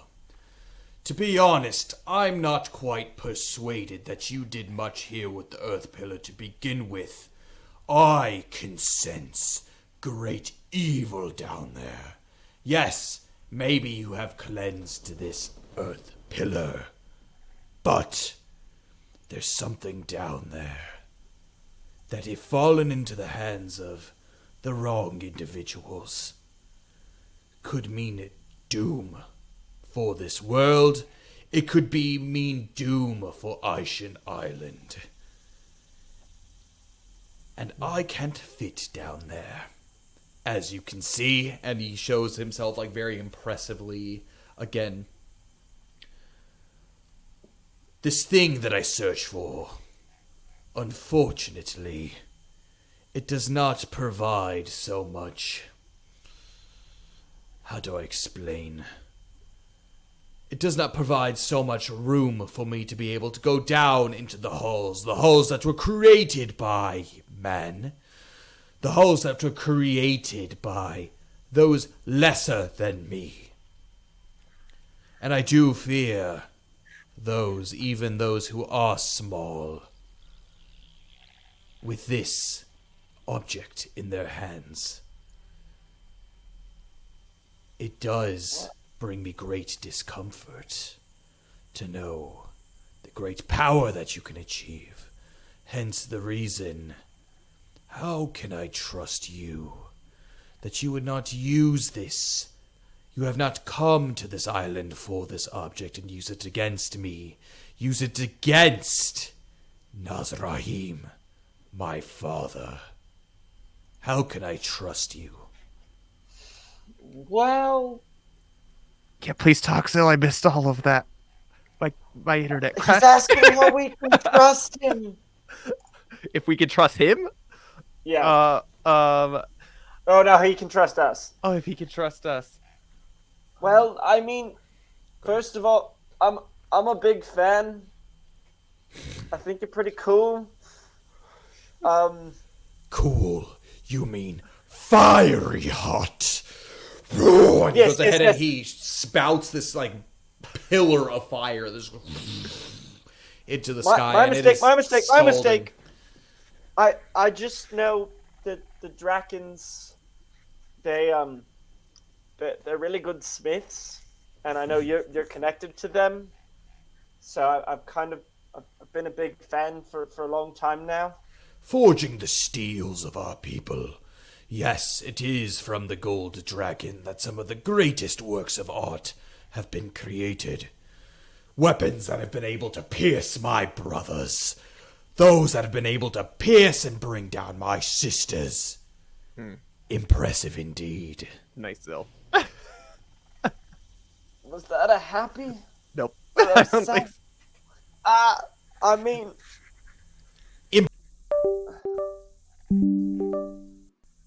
No. I can't hear you, Kyle. I don't know if something happened on your end. I'm a little bit of a smith myself. Don't just say you won't use it against him, and we'll be fine. Can you hear me now? Hello? I Hello? Can you hear me? made this armor. can't hear you. Oh no! It'd be that way sometimes. I get it. How about now? Yeah, we can hear you. Okay. Yeah. Yeah, my computer was on the fritz for a second. Yeah, it's fine. That's how mine technical was too. issues. No, impressive indeed. I look at power as power. Those brothers of mine, those sisters of mine. There's a reason that I am one of the few left. Not being able to stand up to my father's standards. Not even my mother. Yes, of course. Like I said, I'm a big fan. And You say these things are And who wouldn't like be? I made this. Nice. It's about right. You're getting choppy, Max. Yeah, just suddenly everyone's computer's going on the fritz. It's fine. It's that Can time you say of the that? night. Can you say that one more time, And- Max? Or I mean, sorry, Zil. Oh, he's gone. Thanks. It's fine. Hello, everyone. I hope you're all doing well. Anyways. Okay, Max back. is back. Max is Oh, back. hey, Max. What were you saying? That's not your fault, but it's because of you, indirectly or directly. I don't know the history of smithing, but basically, smithing is my goal to be the greatest smith here, and without you, I wouldn't be where I'm at, and that because of what you and your people have done. So thank you, oh great dragon, sir. You're welcome for my dragon fire. I do appreciate someone who understands power when they see it, and not only my uses outside of combat, or inside of combat, but my uses outside as well. This one, And he kind of glances at Yuki. now this one is one that I don't quite understand. Why would they send a frost dragon down to deal with a flame dragon? If not to suppress my powers, what is your purpose here? That's not necessarily the case. The reason I'm down here is not to suppress anything. In fact, I'm only here to help. I know our bloodlines don't necessarily get along all that well together, and but I do believe we are all cut from the same cloth. And of course, I am not great and mighty as you are, but even though I'm a frost dragon, if I could be of any assistance for you, I would like to be able to offer my assistance to you. And she just humbly says that. I see. Go ahead and make a charm skill check for me. It's a 15. I see. Well, it seems to me that we are at least not enemies. Far from it. As I had mentioned previously, I am in search of something. Something that in the hands of the wrong individual can prove doom, even for a dragon such as myself. We, the dragons of Aishen Volcano, have a hoard of treasures, more so than you could ever imagine. I like treasure. If you are to help me retrieve this chaotic object, I think I might have something from this hoard that could be of use. Though the second you attempt to betray me, you will melt in dragon fire. I don't want that. Yes, of course, of course. Well, I mean, we are willing to help if you're willing to have us. Great. And you said you're familiar with the underbellies of this place. We've been once. And we made our way to the pillar. I don't know how far down this power that you're saying is. I can't sense anything. I don't have amazing powers like that, but at least as far as getting to the pillar and the general surroundings of it, we are familiar, yes. Well, you can answer me one question then. You've been down there before, and this island seems uninhabited. Formerly, it was owned and watched over by the Order of Amandolius, an ancient order from way back at the very, very, very dawning of time. They are said to watch this pillar. I've been seeking their help to be able to retrieve this relic of ages past. And no one seems to be here. What have you seen of your adventures below? Well, we haven't seen much in terms of ancient civilization. However, the only thing we encountered when we were down there was it a water elemental? It was a water elemental, right? I would remember this, No. right? A water No, elemental. wasn't it like the Earth golem elemental? of some kind? Yep, It's Earth like a Elemental. golem. Sorry, Earth Elemental, as well as a horde of goblins themselves. And we slew everyone that was in our path, but there was nothing living other than goblins and this elemental that we took care of. That damned filth! Yeah. The fell has for too long plagued these lands.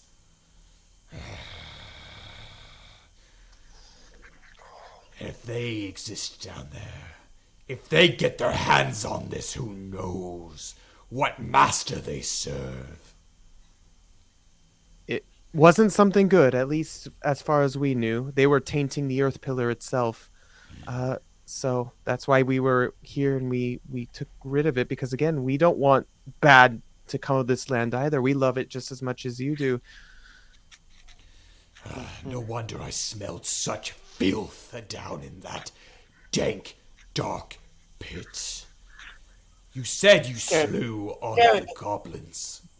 Once that we saw, yes.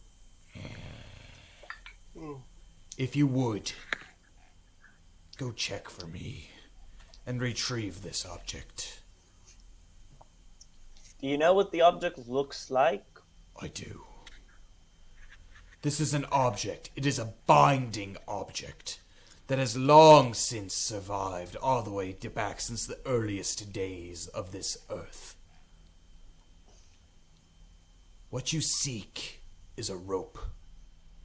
It's not just any rope, but it's got gold and silver strands, woven from the earth itself, but tainted by something wicked, tainted by a curse, a taint that has enslaved previous forebearers.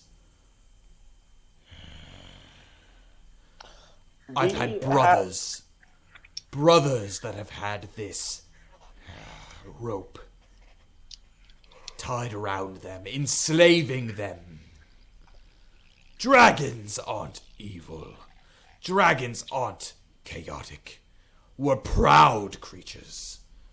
Yes, we don't necessarily do things to seek the approval of lower individuals such as you.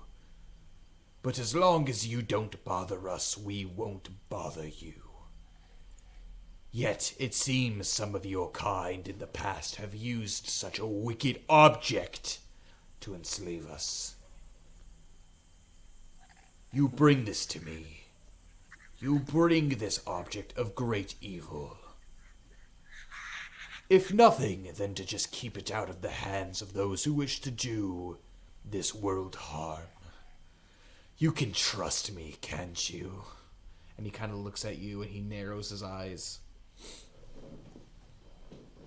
Yuki looks up for the first time. Her eyes have been cast down and looks at him right in the eyes and says, I would never do anything that would hurt my own heritage and my own race itself. Of course, you can trust me. I don't want to see anything living in this world of Everlast in pain and or enslaved by anything. Even just for your freedom, you can trust me. I mean, we're friends, so you're kind of my hero. So I trust you. I see. Well, if you would do us this great service, the offer stands. I have something on my person. And he goes and he pulls out, like from between his scales, what looks to be it's a golden like string. It's really, really tiny in his claws. Mm-hmm. Now this has been one of the things that have caught my eye since I've been living in that volcano since my birth. I've claimed it as my own, and thus it is mine to give. My freedom is worth this much. There's a power behind it. A power that I can't quite harness, but it is beautiful to behold. And yeah, essentially what it looks like a string. It looks like a relatively long string that yeah, it's completely gold. Is it even a string for us, or is it just a string to him? Oh, it's minuscule to him. It's like a string to you guys. Not like a this kind of string. It's probably like about a good like 3 feet in length. Okay, but it's a string. It's not like a rope or anything. Yeah, it's like too thin to be a rope, from what you can tell. Like the only reason you can see it in his claws are because it glints in the sunlight. Okay. Gotcha. Well, is he giving it to us? You do something for me in return for something good. Of course. We will do as you say, at your service. And she gives him a very respectful Draken culture-ish bow, as much as she knows. We will bring I justice to whoever try to is mimic it. we will bring justice to whoever is causing this evil at hand beneath us. And Well, so- let's hope there isn't much to begin with. If you can find this and you can retrieve it for me, then you have done everyone on this earth a great service. Just as this is an overworld kind of question, I mean, I think Yuki would kind of understand this. I know there's not necessarily the best relationship between Gold Draken and or not Gold, yeah, Gold Draken and Silver Draken.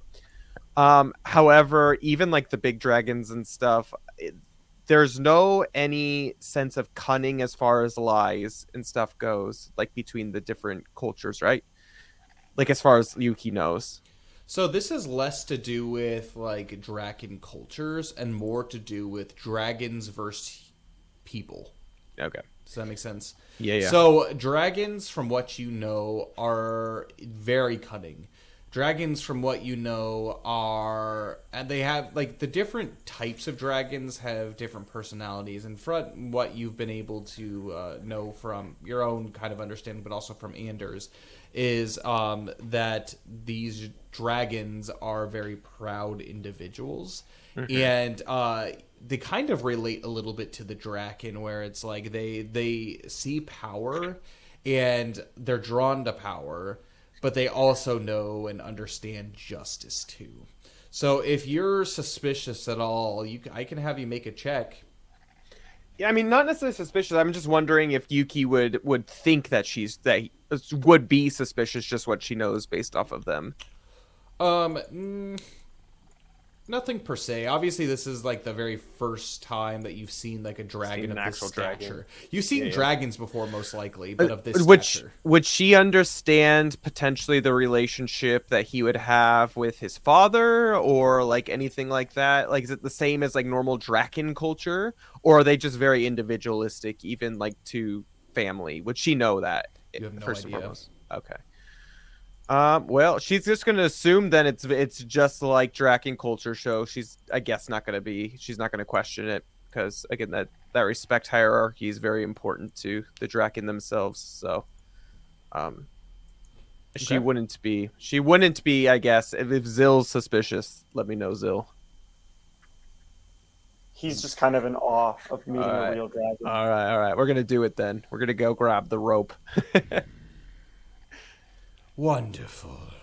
And he goes, his wings begin to beat, and he immediately is upon you. And in two great hands, he picks both of you up firmly, but not crushingly. How big is he, by the way, compared to us? So he at full length. So he's got kind of like a long like dragon neck, and at full length in like the position that he was standing in, he's a little bit reared up on his back feet.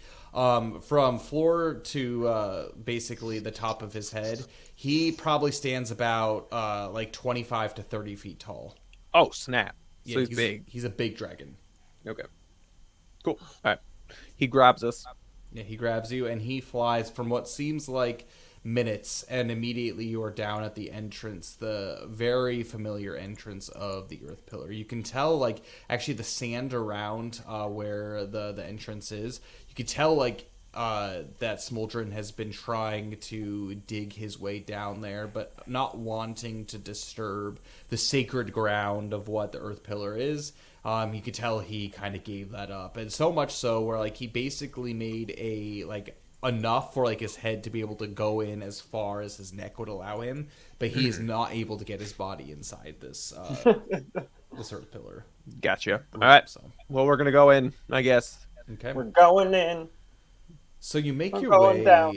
down. Yeah, So you make your way into this cave, and it is dank, and it is very, very cool. As soon as you make your way through the threshold of this, like you feel like you're completely underground, and it's actually kind of very familiar to you from what you had experienced. Actually, you make your way into the kind of main entrance room. If you remember, there was a kind of like this lift pulley system that had existed. That is still not functional because there's nobody at the bottom to be able to operate it. However, on your left side, there was that secret hidden passage that was unveiled. This is actually kind of nostalgic for me, going back all that time ago to be able to re-explain. I remember this. And you see that there are stairs that descend into the darkness. Okay. Well, Yuki's gonna take out one of her torches that she has and light it with Zill. I think I have a torch. Okay. Yeah. So you go ahead and you light these torches, and immediately light begins to glisten on all the walls. This is something that without Luxalia, like in firelight, everything looks a lot more daunting than the kind of almost like sunlight that Luxalia was putting off. But as you make your way down these halls, you don't notice any sounds, any screeches from any chittering from the goblins that you had initially encountered. And so you make your way down and you find yourself in the big, broad room. Although, now that you're not in combat, one thing that you have noticed is this is more so than just a cavern system that seems to have been dug by just mere goblins. It actually is grand halls. Yes, scattered throughout you see all kinds of little tents where goblins seem to have lived and survived. But there are grand halls. I'm going to have you each make a wisdom skill check as you make your way down into this area.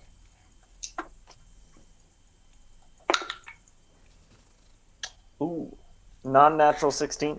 It's a 9 for Yuki. Okay. So Yuki, you're really drawn to some of these tents. They seem completely undisturbed, and there's something about them that just reeks. Although the one thing that you don't notice is you don't see any bodies littered on the ground. Yeah. It smells really bad in here, Zill. She says as she's walking. Zill, from what you've realized, is that was actually the very first thing you noticed, is the fact that there weren't any bodies on the ground. But back from your memory, you slew a bunch of goblins. And actually, Gunter, he came down here, if you remember, and he slew a bunch more goblins, pretty much clearing out the place. And from what you remember, it's not like they burned the bodies or anything, but there are no goblin bodies on the ground here. Where'd all the... Didn't we kill a bunch? Yeah, and it still smells like they should still be here. I don't know where they would be. It smells like corpses, I'm assuming, like nastiness, rotting? It smells like death. Okay. Is it similar to the Ameos tower kind of smell? No. It's different. So the thing about the Ameos tower that was interesting in kind of juxtaposition of this is that was like setting off Zill's Peter Tingle. His Peter Tingle is not going off right now. But this just seems to be it's more on par with like the troll place that Yuki you went to. Because actually, believe it or not, the Jungle Keep was pretty immaculate as far as the cleanliness, with the exception of the dungeon and the Bloodluster's quarters. Like, you can tell, like, that place was well maintained, and it was supposed to be a place to make people, like, at least relatively comfortable to work in. This, you can just tell, like, it's just, there's been death down here, and you can just, like, smell the lingering essence of it. Although it is odd that there's no bodies.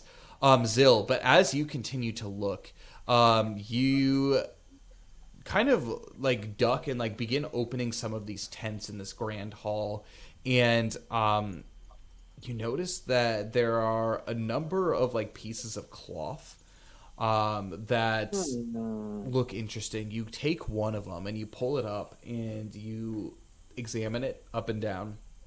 One thing that you notice is these cloths seem to be what look to be robes of what would fit the average adult-sized man. Why? And I just show him to Yuki. What do you make of this? Yuki thinks about it, and she's just, is this the civilization from the civilization the dragon was talking about? Oh, Smoldron. maybe. Potential. Is there like any symbols Maybe. on it that we would be able to like recognize, or is it just like ropes? There are. So they're black robes mostly, and they have golden, essentially like very fancy looking A's, but it's like A in the like the Alomnic language. So we wouldn't recognize that. You wouldn't recognize it. Okay. But Um, that would make sense because they're wait a the minute. Amandalius. Oh, The never. Order of Amandalius is what they're called. So I'm assuming it's in, but we wouldn't know. Yeah, Obviously. you wouldn't know. I mean, Is curious.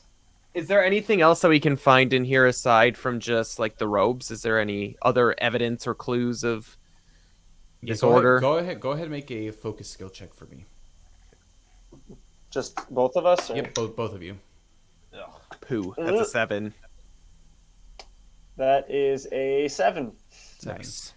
Yeah, the confusion's kind of starting to hit. And as you continue to look and try to uncover some of these like mysteries, you've actually together found probably a solid 16 of these robes. Throughout all of the different individuals, and actually some of the things that you've seen that's actually been quite troubling is even in some of these tents, you see what look to be almost like fetal remains of what look to be goblins that have just, and you could tell like this is probably where some of the stink is coming from, like pretty much goblin fetal remains, and it's pretty gross. But as you begin to look, you notice that there are actually mixed within kind of the dusty dirt and cobblestone that actually exists in this place what look to be blood trails. But unfortunately, the blood trails kind of are all over the place, as if like bodies have been dragged all over the place. And so you're not quite sure like where exactly they lead, as they just seem to be sporadic. Inside the tents, you're saying that this is? No, like throughout the entire like temple Cave area, system, like cave okay. system. It's not really temple. It's more, think of like Khazar Dûm in like Lord of the Rings. It's not quite as tall and expansive, but kind of like that. Okay. Well, I mean, since we're not really seeing anything, should we just what about your feeling? How are you feeling, Zil? Typically when bad things happen, you seem to know. I mean, it feels pretty normal. Oh, I mean, I'm a little freaked out, but that's not related to this. I see. Well, should we just continue on, I guess, just down to the pillar to make sure we don't see anything? I don't know what else we would look for. I'm not really finding anything besides just a mess of trails that I can't pick up. I wish we had Thordane here, and she's just like, oh, the heck. So as you make your way kind of down, it's like a gradual slope as you make your way down to the one exit where basically the bottom of the lift is. One thing that you both pick up on is a wisdom skill check. Nice. That's a nice That's a- segue. It's All right, weird. that's a 13. 13. Ooh, that's a 5. Nice. Yeah, Zill's clunking his way down, but Yuki, you actually hear what seems to be the sound of like a kind of like a feet like swipe against like some gravel, and then like the sound of something small and stone being dragged, like barely, kind of like. That's about it. It sounds like there's a couple of feet that are like being like dragged across the floor. Yuki hears it and like stops Zil and be like, okay, I hear something down below. I think it's time for us to use all of our stealth skill that we can might. And this is before you actually exit the big room. FYI. So it's in the big room that we hear it. Oh. But it's like kind of down like the hill closer to where like the exit to where the platform is. Well, she points to where she heard the noise coming from, and she's just like, okay, be very, very quiet. You point directly to your left. I'm not good at that. And in front of you, there is a large stone wall that extends to the ceiling. However, you do see very vividly what looks to be kind of an outline of a door, as if like there's like a door that like when closed completely, it's completely flush with the wall, but you can tell it's been cracked open just slightly. How tall is this door? Normal size? This door probably stands about like 7 feet tall. Okay, all right. Well, Yuki points out the little crack that she sees, and she's like, "I think I heard a sound come from there, as well as like a sliding stone. I think we should investigate." And Yuki tiptoes her way through the daffodils over to it, and then So sees you're tiptoeing through the daffodils, which means you're making a stealth skill check for me. Oh my Zill, gosh. you as well. Yay. That's pretty good, though. I did well on that. That's a 14. That's a 5. Dear Lord, So Yuki is tiptoeing through the daffodils. I have a -1. I broke the game. I have a minus in Everlast. Oh my Lord, what is going on And here? Zill, tonk, tonk, tonk, tonk, tonk, as he makes his way over makes his way over to this kind of wall, and what you can see is very there is this weird crack that has like kind of made its way down, and the very, very visible outline of what looks to be a door in the wall. Yuki, you look down and you notice that it seems like the blood trails have picked back up here and end where this door is. Yeah, she sees that and relays it using a bunch of gestures and stuff to Zill, trying to be quiet. You know, just the gestures. And all through this, as the clink clacking has gone, it's now audible. You hear the sound of what is many feet moving. Oh. Beyond this door. All right. Yuki hears that and relays that using gestures. Nice sign language. She does it. And does Zill understand? Do you understand my sign language, Zill? Make a knowledge skill check at despair. Oh my gosh. I thought it was good. I thought it was really... Oh my gosh. 5. Yeah, no, he doesn't. He's just like, what? All right. Yes. No. Oh, Yuki just like sighs and just is just like, well, help me move this. So... Well, I guess who's gonna be the main person that's going to attempt to move the doors? I think Zill. My strength's real good. It's a 15. Oh, you should be the one to move it. All right, I'll move it. All right, be ready, Zill, with your axe, just in case. So, are you going to attempt to help him, or are you gonna be ready just in case? Be ready, please. I'll be fine. I'm gonna be ready. I got axe in this hand, torch in this hand. Okay, physical skill check for me. Yeah, I'm good at that though. I'm real good at that. It's a fine roll. That's a 15. 15. You begin to push inwards on it, and immediately, as this stone begins to slide, but you are moving it and you are pushing. It does take some effort, but you are moving, and enough to where you both could probably squeeze your bodies through. You can attempt to open it wider if you wish to do so. I will. I'm just thinking to myself this whole time, I wish we didn't have to be quiet so I could just donkey kick this and be done with it, but... yeah, she's gonna keep pushing. All right, so you keep pushing and you keep pushing, and you are immediately open, and you see like there is what looks to be in the distance a fire going in the distance, but it seems to be a lone fire, and there's like probably like a 30-foot corridor that it's relatively thin, probably about 10 feet wide, and it goes down about 30 feet. And there at the very end of this is just this like bright light of what looks to be a campfire, and you can immediately smell. You're both overcome with of burning flesh. Okay. Great. And does it seem to be like burning flesh like food or burning flesh like people?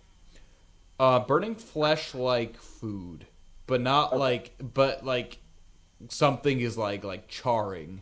Does that make sense? Yeah. Like overcooked food. Does it seem to be any sort of malice or any sort of like a joyous ruckus going on or anything, or is it pretty quiet? It's pretty quiet. All right. Well, I guess I gesture to Zill again using my sweet skills, being like, just all my gestures. We're going down. Knowledge I skill have check no with despair. Oh my lord. 5. Zill, come on! I don't know how to do any better sign language than that. All right. I can just picture the two of you kind of like fighting about this as you. I just grab it. I like sigh and just grab him by the wrist, and drag him along, and be like, "Be ready." Okay. Okay. Yeah, you. So my question is: so Mm-hmm. what is the marching order 1, and what do you physically have equipped on you right Well, how wide is this? 10 feet. 10 feet. All right. So I guess we're gonna go side by side. now? Okay. You know, I'll be on the right or left. I don't know. I've got my armor and my. Do you still have a torch? Yeah. I got a torch in my offhand and my voiden vorpal broadsword in my other one. I've got my battle axe in my in one hand, torch in the other, but I'm ready to drop the torch if I need to start fighting. Okay. So you make your way down this hall, and it gets brighter, and you can just feel the flames begin kind of like to grow hotter as well. And as you grow closer, you notice that this is not just a fire for burning bodies, kind of like a funeral pyre. This is actually like has like a spit, and it seems to be slow cooking something that is on the spit. I'm going to have you both make wisdom or focus skill checks as you look closer at this spit. Sure, it looks delicious. It's a 15 for Yuki. Skill check. That's a 6. I'm rolling like Free Zill, come on now. Zill, he's just ready, like really like itching to just throw down that torch and go into combat. But Yuki, you look ahead and you see these bodies don't look human. Oh. Do they look like the goblins we slew? They look very much like goblin. Do I see anyone else in the room? You do not from your initial like just glances and everything. Although the one thing that you do notice is as you go to these halls, there seems to the hall actually begins to widen, and there are these wooden almost barricades, like pointy barricades that seem to be littered throughout, as if to make it so like lots of people trying to go through here can't just bull rush their way through it. They would have to like try to maneuver around these like kind of like stakes that are sticking out, kind of these like fences. Does this seem to be of goblin make, or does this seem to be of something more intelligent? I mean, just in our encounter with goblins that we know, does this appear to be a goblin? This is definitely goblin make. Okay. Okay. All right. Well, Yuki is just gonna be like, okay, are you hungry, Zill? There's some burning goblins over there. And then Somebody say goblins. I think somebody said chocolates. She's gonna sneak around. Sweet Chocolate. I always hated them.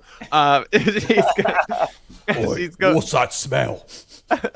Goblin flesh. Yeah, it's Looks good. like meat's back on the menu, boys. But there's no voices or anything. Like, it's still completely quiet. Yep, still completely quiet. Even the truffle shuffling, I hear no more of that. You don't hear any more truffle shuffling. Oh my gosh! All right.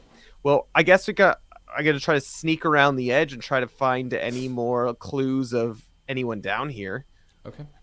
Examine some of like the little passageways, like do a diligent job of making sure I'm not stepping on anything sketch or anything like that. So do you wish, so there's a couple things that you could do. So you can go straight. So the way that this room is designed is there is kind of almost like this stone inner wall. And inside that inner wall is where the campfire is. You can make your way into there and squeak around the sides. However, there is kind of this like circular corridor to your left and right, as if it like goes around in like a circular location around that central room. Where would you like to go? She doesn't really want to go towards the fire, so she's gonna start tracking left. Zill, I don't know, Zill, I guess you could follow if you want to. You could go the other way if you want. I'm gonna go the other way. Okay, I'm gonna have each of you make stealth skill checks for me. No. Oh, come on, Zill. This is the time for it. 9. Oh my lord. Stealth, It was you a said? decent roll. I rolled a 10. It's okay. It's 10 for me total. So, not super quietly, the two of you begin to make your way through. Like, both of you have armor on, so it's kind of click-clacking. But Yeah. as you do so, Zill, you actually notice shadows up ahead, as if there is an opening to your left, because you went to the right, correct? Yes. Yeah. Yeah, so you follow along this corridor, and it seems like there is a doorway to your left, and there is light that's coming through, but you see a shadow of an individual that is up against the wall, and this individual shadow is really tall, and it's actually cascading along what looks to be a crumbling statue to the right. Oh dear. Yuki, as you make your way, you actually to your right, you see what looks to be an opening, and you see a very similar statue with a shadow cascading along that too. And the shadow is like not a statue shadow. It's like a person shadow. Well, it's a shadow coming from within the room that is to the right. Okay. And it's cascading, like there's like a light that's coming from that room, and it's like up against the wall. I feel like at this point, like we're coming in, we're clacking. She's thinking this to herself. She's not saying this out loud or anything, but we haven't necessarily been quiet coming into here. No one attacked us when we went in, especially since she heard like the shuffling. And We still have our torches, right? Yeah, no, that's what I'm saying. So we're giving off light. It's not like we're being like super duper sneaky. Mm-hmm.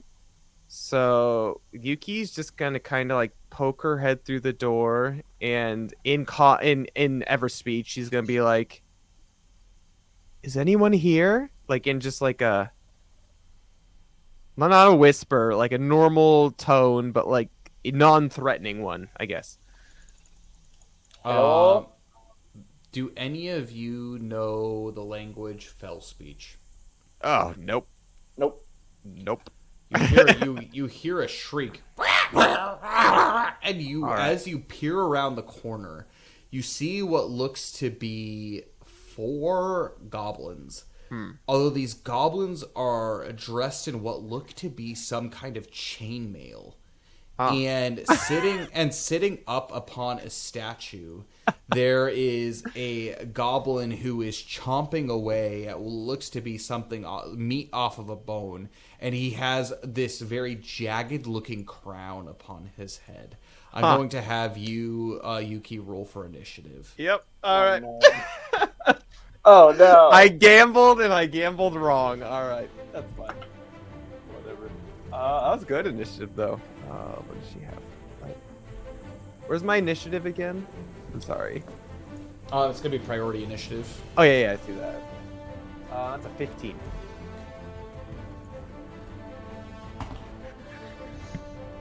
Did Zill hear this?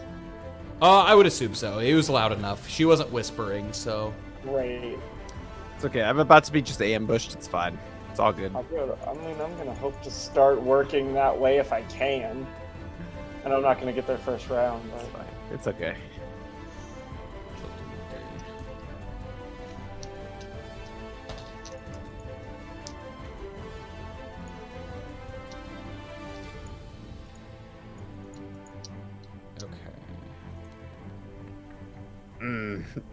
No, what the heck?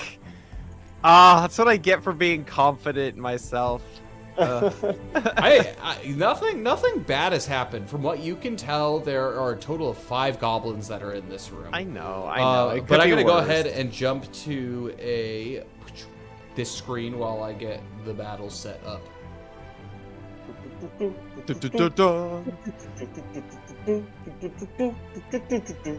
it's good. It's gonna be nice. But Zale, you better help me. I have a plane. I'm running as fast as my little legs can. I'm so short. I have a plane. like You're still probably taller than I am. I think Yuki's I like think I am. 5'4". Yeah. Actually, I'm how not by tall much. is I she? think I'm 5'5". Okay, well, there you go. I don't know if it Like, Zill is like short. in one of my sheets it says, one of my old sheets. But no, it's yeah. I mean, we're a short party. All apart from Thordane is like Yeah, I'm the second. I'm the second tallest. Oh my at gosh, 5 how tall's foot. Belbin? Belbin's like 5'1" or something, right? And then Luxali is like under 5 feet, I think. Oh yeah, she's like 4 or 5 or something. Even with her ears, and she's got big ol' ears. She's short. Yep, she's a very short one. That's kind of normal for Goliath, right? And male Draken are pretty tall too, but not women. I'm actually decently tall for a Draken woman. They don't get super tall either. All right. And so we have set up here. Ah, my goodness.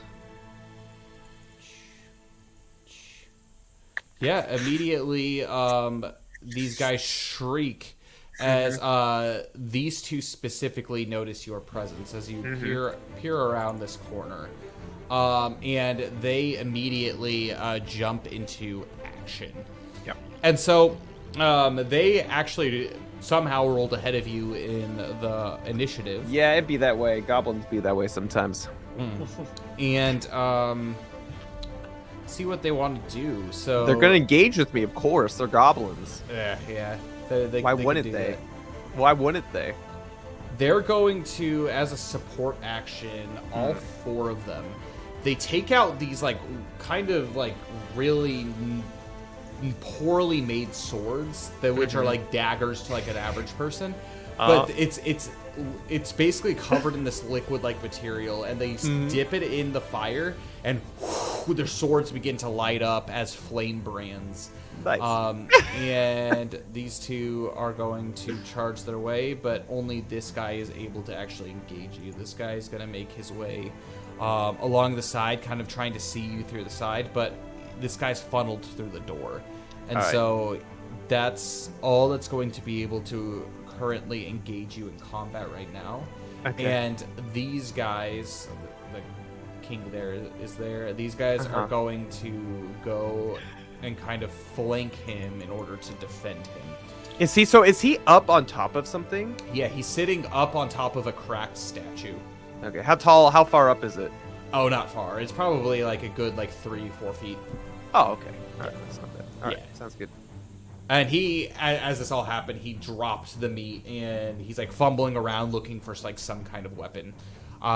But this guy's going to go ahead and engage you in a combat challenge, and that is going to be their turn, which brings it to your turn. Yeah, I'm going to attempt. Yep, I'm definitely going to disengage. Abby's running over in the mean. Got very Bikuri Shimashita. It's just like, oh snap! All right, so it's going to be an enmity skill check, which is going to be a influence skill check +3. All right, that's 18. Yeah, it's going to be enough to disengage. Sweet. So again, since it's a trait, she's actually going to fly. How tall is the ceiling of this place? The ceiling is pretty short. It's about 8 feet tall. So it's And how tall is this goblin? Like if I attempt to fly over him, would I be able to? You can fly over him. All right, I'm gonna fly over him and then engage the king in the middle. Okay. Yeah, in combat. Go ahead and make that combat engage. This guy, so it's his turn now. Okay. He is going to go ahead and bring it. I'm ready to roll. He's going to attempt to disengage as well. Yeah, bring it, my dude. Good luck. Good luck with that. All I'm saying is good luck with that. And as you engage, you notice that he moves at an incredibly quick pace. And because of that, you are going to make your skill check at despair. Dang it. That was a really good roll. Okay, it's still not bad. It's not as good as it was, but it's not bad. All right, that was a 19 for Yuki. All right. Yeah, it's still going to be enough. He is going to go ahead and attempt to do that one more time. And you're going to be rolling yours at despair. At disadvantage, despair again. Jeez. That is a 15 that time. Yeah, this is stupid. I rolled a 3 last time, and I just rolled a 2. I'll take it. I'll take Welcome it. to the world of Zill. He's rolling So a dumb. crap. Oh, Yuki's very influential. Like literally, the worst that she could get would be if she rolled a natural 1. I mean, that's automatic fail, but like Yeah. that would be a 7. That's the worst she could get. Okay. Yeah. Well, it's going to go into the top of the combat round. So Nice. these guys currently aren't engaged in any combat. They're just gonna and look so- at me as I slay their king. It's good. Yeah. Nice. Go ahead. Roll Yeah, the hit. Yuki's gonna bellow and be like, "Yep." She's just gonna bellow. So currently you Yeah. you have your torch and your My sword. Yep. So you're not dual Yep. wielding. No, I'm not. Well, I could attempt to poke him with the torch. I don't know if that'll do anything. I guess Just for you the could flavor. Technically, you could dual wield with that, but With the flavor text, I don't know what it would yeah, be. it's Care. it's a D4. So Sweet. I'll dual wield with it. all right. All right. I'm gonna roll with my void and purple broadsword. Oh my goodness. That would be a 17 to hit. Yeah, that'll hit. All right. All right. I don't get as many bonuses with it though, because I'm not dancing either. So True. lucky for this guy. That would be 14 cutting damage for the first one, and then you I'm gonna slash at him and you gouge him, you nick him. He's just, and he's just like is like up on his feet, like dancing, like kind of like this. He has like a bent looking sword like above his head. Nice. All right. Well, I'm gonna attempt to hit with the torch. I guess like burn him with it. So what do I roll for that? It's basically a melee skill check, but it's at +0. So like you don't Just the roll. Just the roll. Yeah, just straight the roll. roll. You don't get any modifiers. That's a 12. A 12 will hit. Yo, friggin' let's go. And that's a D4. You said. It's a D4. Yes, that's correct. Yeah, that's a 3. Sweet. So you take 3 points of flame damage. Nice. Take that! It stabs him right in the nipple. And he like kind of Good. like shrieks, and you nipple. Gouge And then him. I'm gonna hit him with my second attack. So, Okay. for the boy with the void and purple broadsword. That's an 11 plus 9, 20. Yeah, that'll hit. All right. That 11 is- plus 9. That's Yeah, disgusting. it's pretty good. It's pretty good. She doesn't miss. What is that? That's a 9 plus 6. What is that? 15 cutting. Hmm. And then she's gonna whack him with her torch, or poke him again with the torch. So that would be a nat 16, so that's max damage, so 4. Question. For what was the first hit? What was the damage? It was 15.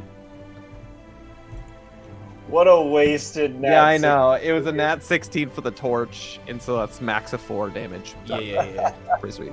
You're doing a decent amount of damage to him as you just like keep bashing it away, and like you whack him and you slice him. He's like, he's distracted. And you basically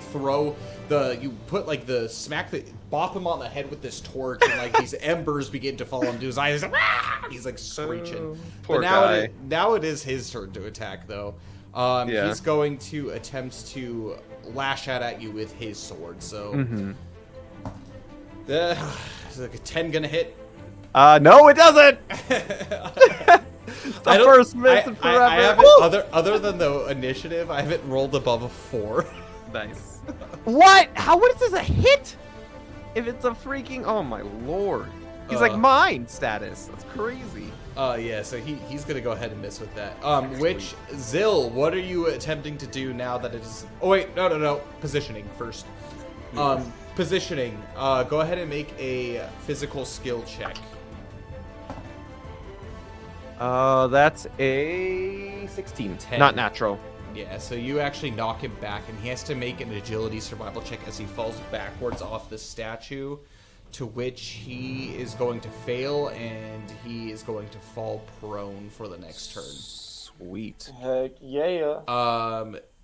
Zill, what are you going to do now that it is the bottom or the top of the combat?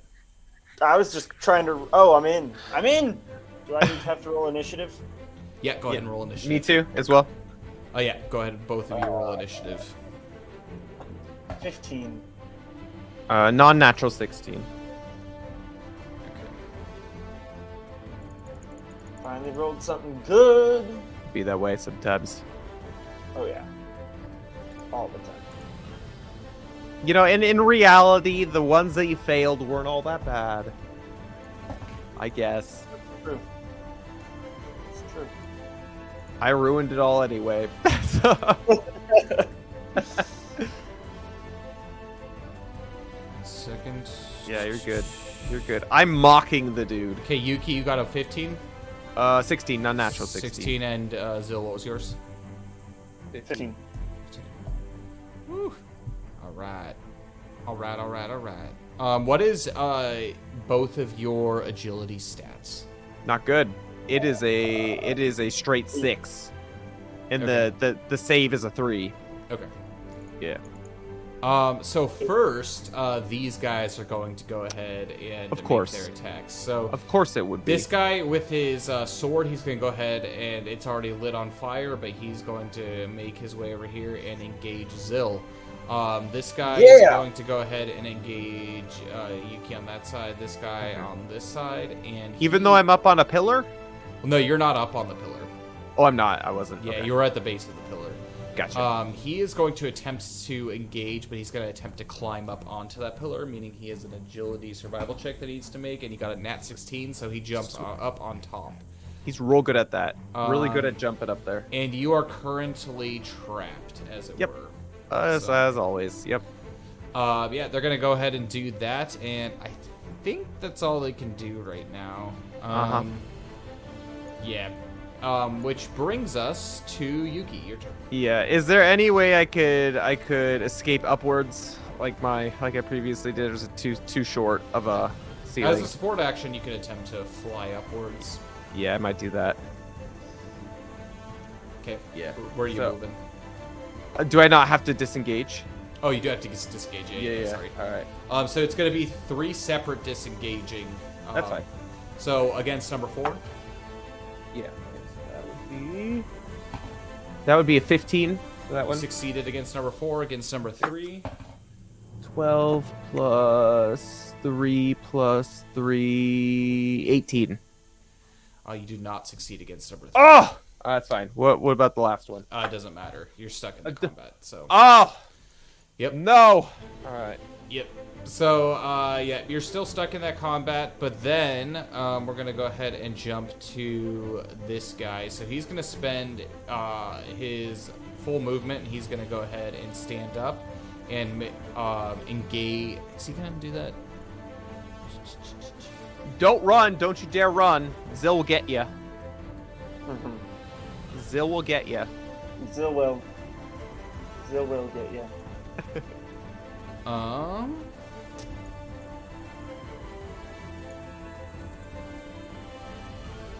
All right, he's going to go ahead and he's going to start jumping crazy and going nuts. And as he does so, he's getting stirred up into a frenzy. So he is going to basically for the rest of his round, going to get 1 additional attack action. That's nice. Ooh, That's good. Fancy. All right, so they're gonna go ahead and jump to Zil. You are engaged in combat. Is there any way for me to squeeze past him? Like, can I fit through there? First, you have to disengage, and no, there's no way for you to squeeze past him. Okay, then I'm just gonna Take it. sit. All right, It's cool. good. It's good to disengage though, because then if you re-engage, you can do other stuff. Well, you can do combat arts, but I don't think Zil has any physical combat or attack Oh, okay. combat arts. So Gotcha. I mean, I have Never my mind. cape. yeah, you do have the cape, but yeah. So Okay. basically, you wouldn't be able to use that during this turn. So Okay, just no problem. Weapon attacks. It's fine. Okay, cool. So we're gonna go ahead and jump to the combat. So let's go ahead and start with these guys. We'll go with Come number at one. me. Number 1 against Zil. Whoa!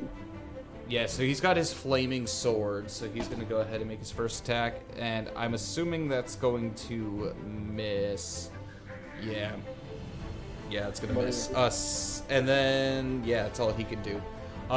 This guy number 2 is gonna go ahead and attempt to attack a Yuki. Yeah. Oh my gosh! We're too sick. They're goblins. What do you I expect? can't roll above a 4. Nice. It's All okay. right. I appreciate it. This guy, number 3, he's gonna go ahead. Yeah, this guy's gonna hit with a 17. Yeah, it's. So he's gonna go ahead.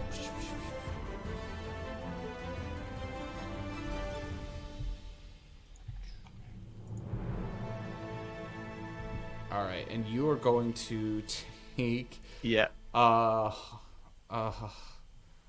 No, don't be a lot. Please don't be a lot. Nah, bro. On the freaking contrary, 4 points of cutting damage, and take it. you're going to take 1 point of flame damage. Yo, I'll take that. That's fine. Rough. And then this last guy, number 4, he's gonna go ahead and make this attack. 11, will that hit? No, it doesn't hit. All right. Well. Yo, let's go. Okay. Yuki, is your turn. All right. Let me mark those. My hits goblin down. shanks. I mean, granted, they are goblins. I guess that makes sense. But I can't roll above a freaking 4. I did get a 14 for the 1 hit though, so that makes me happy. Yeah, Yuki, can she reach the guy who's jumping up and down? I don't know Yeah, if he's yeah. actually. He's engaged in combat with you. Yeah. I'm gonna try to finish him off All right. if I can. Do I get to choose who I attack? Technically, they all have the same enmity, so yeah. Alright, I will do that then. I will attack Mr. Jumpy. And I'm gonna also whack him with my void and vorpal broadsword. What else would I do? Bam! And that's a natural 15 plus 9, so it's 24 to hit. All right, hold on. Freaking +9. I know, it's so good. It's All one right, of my. so It's how one of much my breath damage? points. No damage. I haven't rolled Okay, the damage yep. yet. That would be 14 cutting, Okay. and then I'm going to boop him with my torch. I guess. If All I right. offhand. Torch yeah, I don't- booping. What else would I do? That's a 12 to hit. 12 will not hit. No, all right, that's fine. No. That's a lie. I was looking at the wrong one. 12 will hit. I gotta roll my sweet D4. Do it. Boop him. 3 damage. Oh, I should probably get the right dice out. All right, All right. and then I'm gonna hit him again, I guess. Yep. So with my void and purple broadsword, bam! That is a 9 plus 9, 18. 18 Oh, I will got- hit. Yep. I got smacked, didn't I? And then that is 15 cutting with the void and purple broadsword. And this guy's so thick. My Yeah. lord. Well, I mean, granted, you're not like doing a ton of damage with your second No. attack, so. No, But you haven't missed, so. No, I haven't. But I'm. Anyways, I'm booping him again with the torch. Okay. Bonk him on the head. That would be a 13. 13 will hit. All right. Come on, torch. Booping. Come for the win. on, torch. That's 4 damage with the torch. Oh yeah. Yeah, look at that. Yeah, you're beating this freaking a goblin king to oblivion, and he's getting bloodied, and his he's getting like burned, and like he's not Jumping looking up good. and down. I don't like it. However, he is going to. Oh, Dane is gone. Well, let's. We're doing great with the internet connectivity today, guys. Oh, I know. I wonder if Yes. it's snowing in Akita. I guess we can kind of wait a little bit, but that's upsetting because I was just about to make attacks. Oh, he's back. Oh, Okay, here we go. cool. I'm so sorry. It's okay. I have 2 attacks to make against you with my Oh, Goblin no. King. Oh Hey, no! girl, All right, I got it. It's Uncle. okay. I'm kidding. It's okay. Actually, first he's gonna go ahead and do a Goblin Cleave at you. I don't even know what that means. Oh, So you're gonna make a Fortitude survival check for me. Alright. Yeah, Zill, you should have done the enmity thing, shouldn't you have? That's what I was trying to have you do. It's fine. It's all It's good. Anyway. fine. It's fine. I'm sorry, what was this attack? A fortitude survival? Fortitude survival check. Alright, so that's 11 plus 5, 16. Okay. I'm getting cleaved by this goblin. Hopefully it's not a lot. I mean, I brought this upon myself. I'm not gonna lie. I just kind of went in there guns a blazing. A little bit. That's 6 points of cutting damage. Oh, that's not bad. I'll take that. No, that's not too bad at all, actually.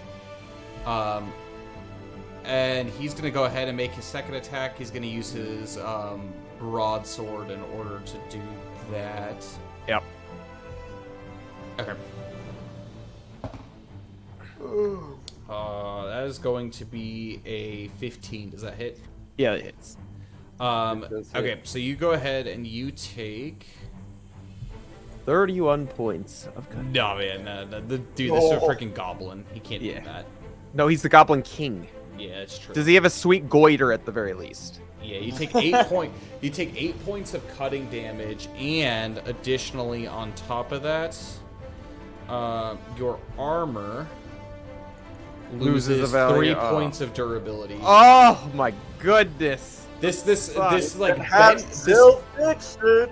bent looking sword just strikes your armor, and just like it just cuts across it in like all kinds of fashion. But yeah, that's what he can do. So, which brings us to positioning. Do I not get my attack? Oh yeah, Zill, you're right. I forgot. I'm about trapped though, aren't I? You are trapped, meaning you will get despair on your positioning roll. Oh dear. Actually, no. The positioning roll. Actually, no. You can still technically win the positioning roll. It could be Back real bad, everyone though. off. Could be real bad though. I don't know. I was slapping that dude good with the torch. Does a 12 hit? 12 does not hit. No. Oh, man.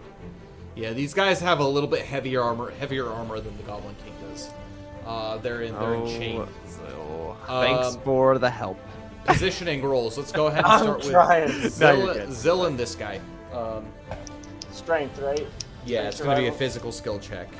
Push him off of you. It's going to be a 12. 15! Yo, look at that. You back him off. And you've cleared enough room. If you want, you can rush into the room. Yuki, you're gonna be making rolls. You're gonna make a physical skill check with despair for me. Yeah. Physical. Well, it's a good thing I have a physical. That's 14 for the first one. Okay. I mean, that's the only one that you make. My first guy rolled higher than that, so all of them are going to be getting strikes at you. Sweet. Oh, no. I like it. First guy, he's going to go ahead and they're just like regular weapon attacks. So the first one is going to make, number 2 is going to make his attack.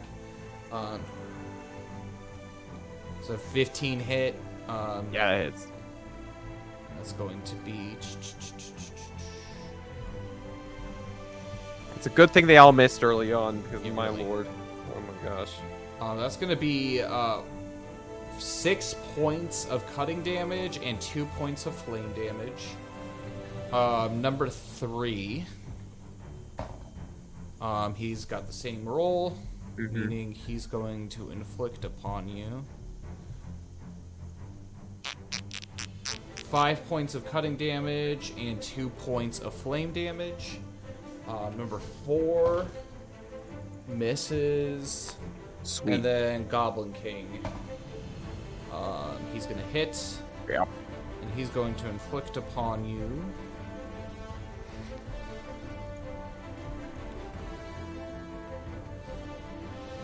I don't know if you're watching 9 my points.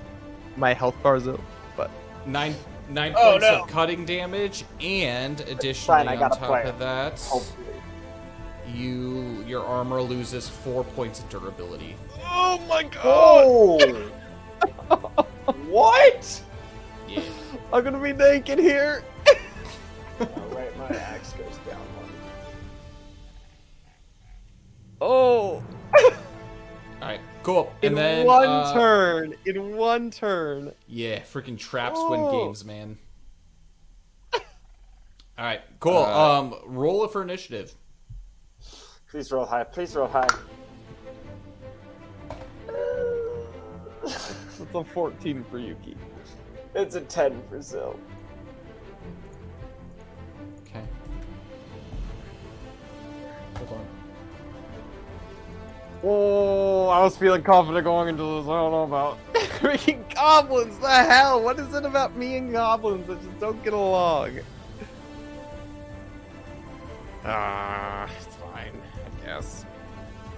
Why are these Okay, goblins Yuki? so freaking dexterous with their enmity, I tell you? Yuki. Yeah, I got a 14.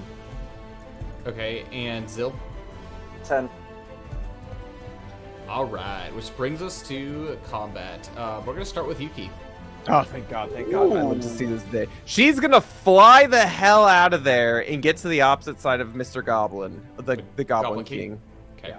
You fly over here and you land. Are you gonna engage? Before I do that, I'm gonna do a Dance of the Sakura. Okay. That's my bonus action.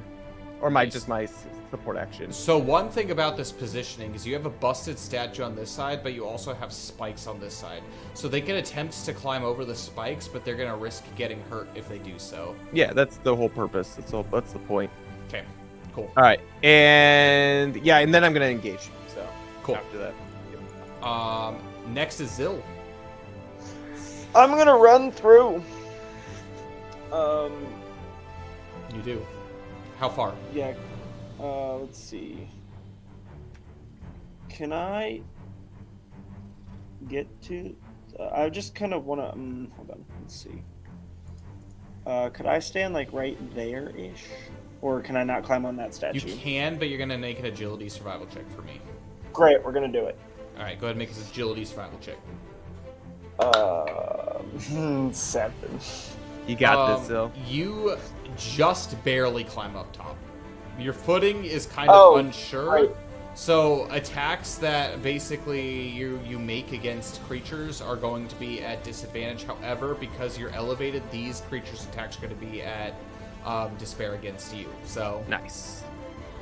Great. I'm then gonna use Runic Rage. okay. So what kind of survival checks is that for everyone? Charisma. Charisma. And they Okay, need so to be- number one. Oh boy. They need to beat a 14. I don't know. They're freaking goblins. I don't know how charismatic a goblin can be. Number The one guy. got number one failed. Number two failed. Number three failed, and number four succeeded. And Goblin King. I mean, he's currently engaged in a combat right now, but Goblin King is going to fail. So good. everybody except for number four. Meaning, number four is going to go ahead and make his turn, and he's going to, since he can't squeak through there, he's going to attempt to. Did they pass? What happened? Only one sorry. missed. Only Number four did not pass, or passed, but everybody else did not. So, Great. yeah, number four, he's going to attempt to climb up and over here, meaning he's going to make a fortitude skill check, which you got a natural 16, so he climbs up and over, and he's going to go ahead and splinch Yuki there. These guys have to move, so engage in combat. Engage in combat. This guy's gonna make an agility. Oh, he can't. Yeah, he's gonna be stuck there. Oh, maybe he can squeak in there. Just barely, he can. But he first has to make a agility survival check, Sweet. which he succeeds. Freaking cool. goblins. Yeah, they're very dexterous. So these three are engaged in combat against Zil, and then these two are engaged in combat against Yuki. Okay, so first we're going to go ahead and have Yuki.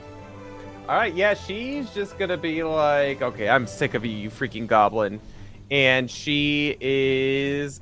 So would it be an extra support action to draw her second sword? Yes, Or- and you can't. You can only do that during the last turn. Yeah, that's fine. I'm going to whack him again with my voiden vorpal broadsword, I guess. All right. Yeah, that is a 14 plus 9. Yeah. What's that? That'll hit.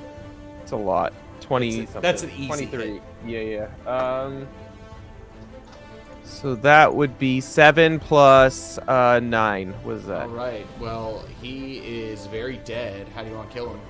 Yeah, I mean, just in good old fashion, she's just slashing. She's gonna take it all the way from his shoulder, all the way down to his hip, and just Yeah, you do that. so. It's kind of like Hobbit Goblin King shenanigans, and he's just like, Nice. "Rah," and you just like cut him through, and he like bleeds out. Rah, he's like holding himself, and then he just falls backwards, and he's dead. Nice.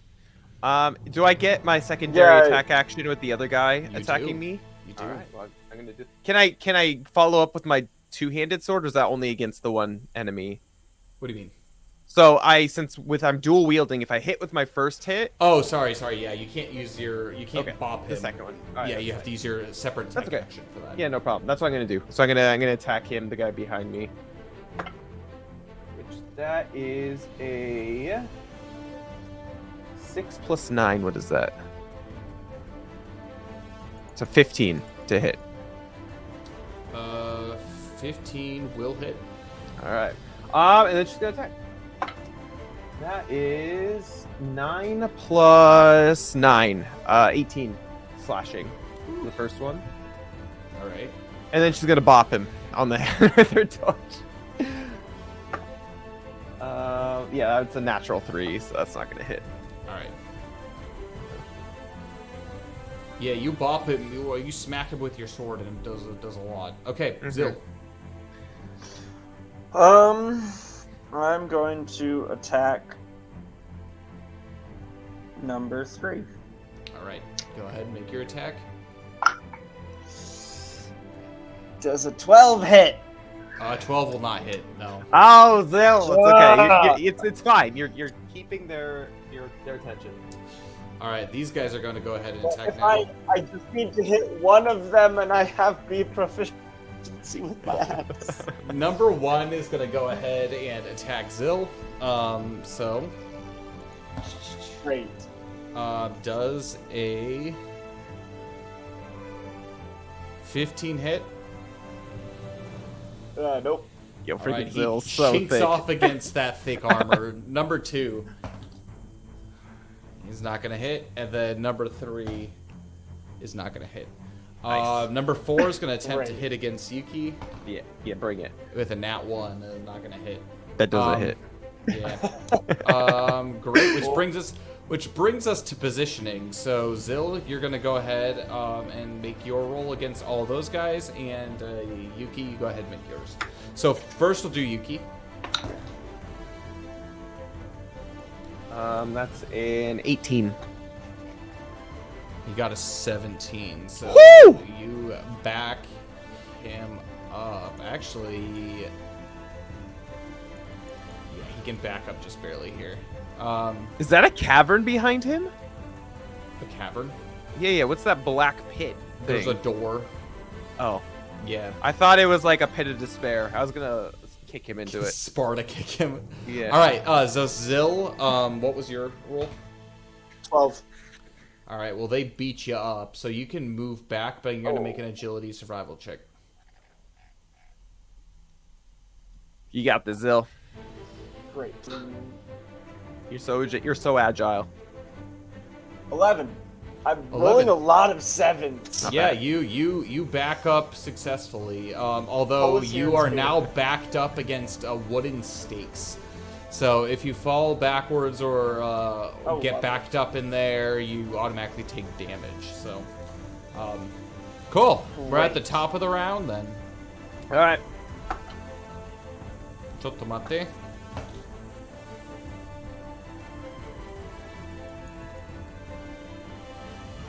Did you say Cole was here in spirit, Max? Yes, because I have rolled like 4 7s. Yeah, it's nice. It's good stuff. Okay, Ooh. Yuki. Ooh, She got a initiative 14. Real good. Okay, Zil. Nat 1. Oh, dear Which Lord, is a total of Zil. what? 5. Not bad. That's better initiative than I have. All right, Yuki. Oh, it's my turn? turn. Let's see. What should I do? Should I help Zil or should I fight the goblin? Fight the goblin. Fight the goblin. That's Zil the is question. Fine. Yeah, she's using her support action. She's gonna set down the torch and take out her secondary broadsword. All right. And then she's gonna engage the goblin. All right. So you go ahead and you initiate combat challenge. All right. Next is going to be I'm sorry, Zil, you had a 5, you said? Yep. Don't tell me he gets to go first. Oh, what the heck? So, one second. Imagine. Just freaking imagine. Crazy. All right, With Gobbo's got to go. Okay, alright. That's about So right. he's going to go ahead there. He's going to go ahead here. This guy's going to make an agility survival check and attempt to... Ooh, with a nat 1, he's going to fall. And so he falls prone in this spot. Into the fire. No, Oh. he just kind of like falls prone where he's With at. that nat run, he doesn't just roll into the fire. Yeah, just Into the begins frying burning. pan. Exactly. Great. Which brings us to combat. Unless Zil, you want to try to do anything? I just want to engage those two. All right, they're already engaged with you, so Great. Sweet. And we're good. all right, Yuki. Yeah, she is just gonna be like, hello. And wow, just go nuts. All right, with her first Void and Vorpal Broadsword attack, that is 6 plus 9, 15 to hit. A 15 will hit. Nice. So that is 4 or. I have Dance of the Sakura going, aren't I? I've not been doing freaking elemental damage. Just one turn. That's fine. Oh, anyways. So that would be, what was that, plus 8. Sorry, I gotta double check the skill quick. A plus 1d8. Okay. Alright. So that is 14 cutting damage and 8 earth damage for the All right. first hit. As you do that, you can tell that you're just like cutting him through, and he is not feeling good. And so, with his last ounce of strength, he is going to try to hold on, to which he does not, and he falls victim. Okay. That was way easier than I thought it was gonna be. And I'm just gonna stand there kind of dumbfounded. I'm like, that was it? These guys are kind of chunky, but you're hitting them. I guess. All right, Zil, That's it's all your she turn. can do. I'm gonna attack number 2. All right. He's not gonna hit. Okay. Was that another 7? 9. 9 does. No, it was a 4. Oh yeah, that's not gonna. Dear hit. Lord, Zil. All I right. cannot do. I just want to hit one person. Well, these guys are. I'm gonna wipe them all up before you even get one hit on them. All right. Well, they're pretty dexterous, even in their chain, and when you try to whack them, it just is getting caught in the rings. So, number 1 is gonna go ahead and make an attack. He's gonna miss. Number 2 is gonna make an attack, and he got a nat 16, so he's critting against you.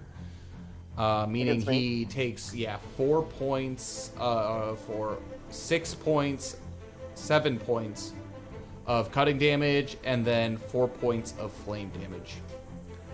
That's not too bad. I think he can deal with that. 4, 11. All right, sweet. Now positioning, Zil, I'm gonna have you make that positioning roll. Oh, that's a nat 1. Yo, Oh, yeah. freaking Zil. Oh my gosh. Fortunately, you can get pushed this way. Go ahead and make an agility survival check for me, though. I'm gonna try the other dice. Oh, that helped. 18. Oh, good. 18. Yeah, you're good. You're standing firm. Sweet. There's still 3 goblins to go, and we are going to go ahead and roll priority. 10. 7. That was a bad roll. It's been a See what while since happens I've when you rolled guys- bad. What was yours, Zil? 10? Yeah, 10. See what happens when you guys fight over a statue, like a fallen statue that's in the middle. It's tough. Yeah. It's very tough. All right. Well, these guys are going first, so Yeah. they're just gonna go ahead and rank and file and attempt to trap you, Zil. But that guy number 2 has to make an agility survival check, and he succeeds. Whoa. Awesome. Yeah, they all engaged. Oh, next is Yuki. Or Zil, sorry, Zil. Zil, yeah. I'm just gonna take it. All right. Yuki. Yeah, Yuki's gonna. Can she fly over those two? And can she position herself so she can challenge combat between, what are they, number 2 and number 3? Yeah, so you can go ahead. If you land, you got to make a agility survival check while you're on this statue. She's gonna do that. And that was your support action, FYI. Yeah, that's fine. The survival check, I'm assuming? Mm-hmm. Okay. 12 plus 3, 15. Yeah, that'll be good. So you land firmly, and you go ahead and challenge number 3 and number 2 to combat challenge. All right, we're going to go into combat. So number 1 is going to make his attack against Zill. He's not going to hit. Number 2, not going to hit. Number 3, natural 1, not going to hit. This is why you're here, Zill. This is your job. Yep. You're doing your job. Don't worry about not hitting them. It's your job. Zill, it is your turn. Come on, Zill. You got this. I want to Yuki's hit cheering for you. number 2. 16, non-natural. That'll hit. Yo, look at Zill. Yes! Now. With a ton Come of on now. damage. Here we go. I don't even care how much damage it does. Let's see. 4, 6, 13 damage. It's pretty good. All right. It's pretty good. It's axe damage too. Yeah, you take your damage. You're like, whoa! When you slam down like into his chainmail, you barely cut through it as it starts to begin to hang off of him. Yuki, it is your turn. Yeah, Yuki is going to attempt to attack number 3. I think it is. Yeah, number 3. Okay. Yeah. So she's just gonna take her Vorpal broadsword and just, fighting alongside her good buddy Zill, as she does. So that's 15 plus 9, 24 to hit. 24 will hit. Very easily hit. Yeah, and that would be 12 cutting damage plus 1 earth damage. Okay. Then she's gonna come through with her Damascus broadsword. And that is a 19 to hit. Okay. And that is 5 plus 8. 13. 13 cutting. Okay. Question? Where are you at with stamina right now? I'm at 6 after this attack. Okay. How's that for? Yeah. That would be.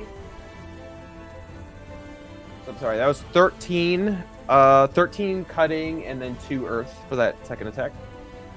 Yeah, I got it. Okay. Then I'm gonna come back again with my void and vorpal broadsword. And that's 13 plus 9. Yeah, 20. That'll hit. 20 something. All right. And that is 15 cutting and 3 earth. All right, you do so, and he is going to hold on for dear life. Good luck. And he... Chotomate. Does so. He survives with 1 hit point. Yep, she's just gonna finish him off with her second Damascus broadsword. Okay. Yeah, it's 15 plus 8 to hit, or 9 to hit. That'll hit. Yeah, I mean, kills him, right? Yep, very Yeah. Whatever I rolled, yeah. All right, positioning. So Zill, you're gonna go ahead and I saved you, Zill. No problem. do your CBO. positioning roll here. My math is 21. Yeah, you very easily won. So these guys both back up, and they both have to make agility survival checks as they potentially fall down. Number 1 succeeds, and number 2 succeeds. Great. All right. Cool. Top of the round. Go ahead and roll initiative. Yep. 15. 15 for Yuki as well. What are your guys' agilities at? Haha, it's the same. 6. All right. 8. Oh, you're at 8. He wins then. He's more Okay. agile. So than Yuki is. Zill's first, and then.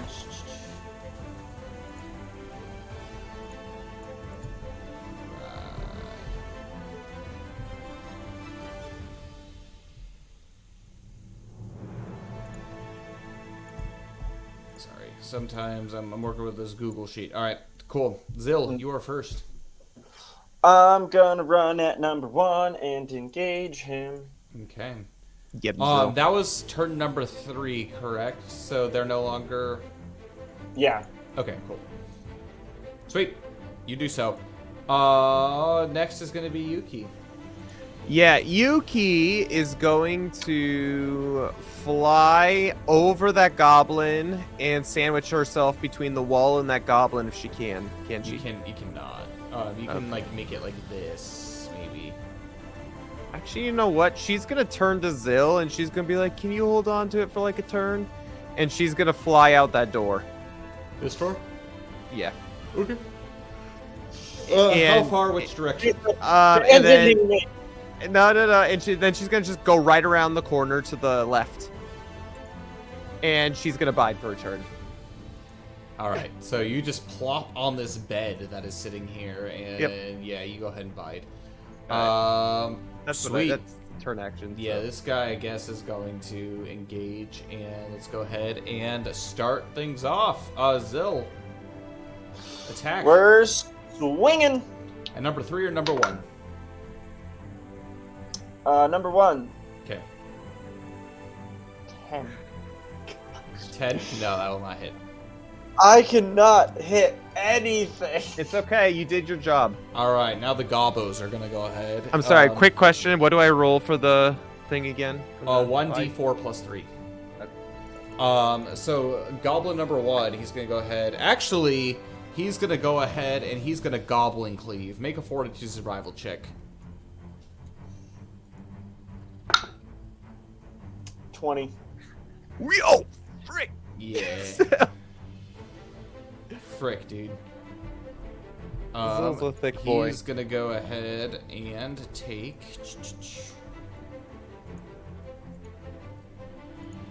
4 points of cutting damage, and the other one's gonna goblin cleave. Go ahead and make a fortitude survival check for me.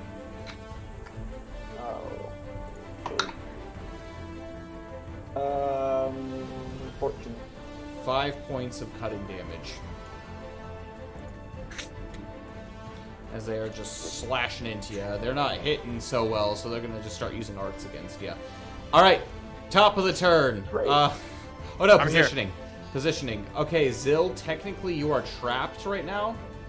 So Great. You're gonna be rolling your positioning with despair. So physical skill check.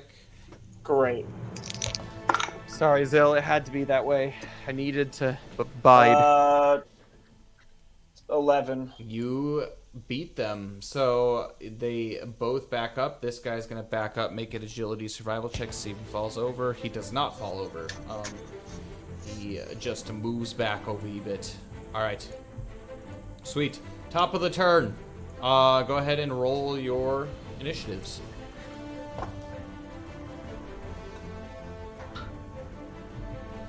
Ooh, 15. Good luck, Zill. That's a natural 1 for a total of 3. Woo! She's resting. She's doing good. She's just biding her time. That might be your lowest initiative roll that you've had. I since mean, we've been it's playing. it's as low as you can go. Yeah. I think we're okay. Oh, no, we're not. Okay, Zill. Your turn. I'm gonna run at number 1. Agility survival check as you make your way down this 10. 10. You succeed. All right. Galbo is going to go ahead and attempt to pinch you in there to force the trap. And then Yuki. Yep, she's gonna make her way back into the room. Fly. And yeah, of course, fly. If she can sandwich her way between the two of them, she's gonna do it. So. I guess technically she can.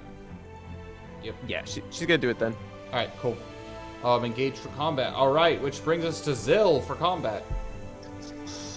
Okay. Today is the day. Who are you whacking at? Number 1. Okay. No. Oh my god, Zill, come on now. What is your hit? What is seriously your hit? You have a freaking Damascus axe. Yeah, it was 5, and I've been the highest I've rolled the hit, other than the one time I hit, has been 7. Oh man. Oh no. Oh man. Gobbo 1. He's gonna go ahead and make his attack, which he's gonna miss against Zill. Gobbo 2. He also misses. Okay, Yuki. It's okay, Zill, I'm here. Takes her voided purple broadsword. It's a 12 plus 9, 21 to hit. Yeah, that'll hit. Which one are you attacking? I don't know, one of them. I guess the one on the pile.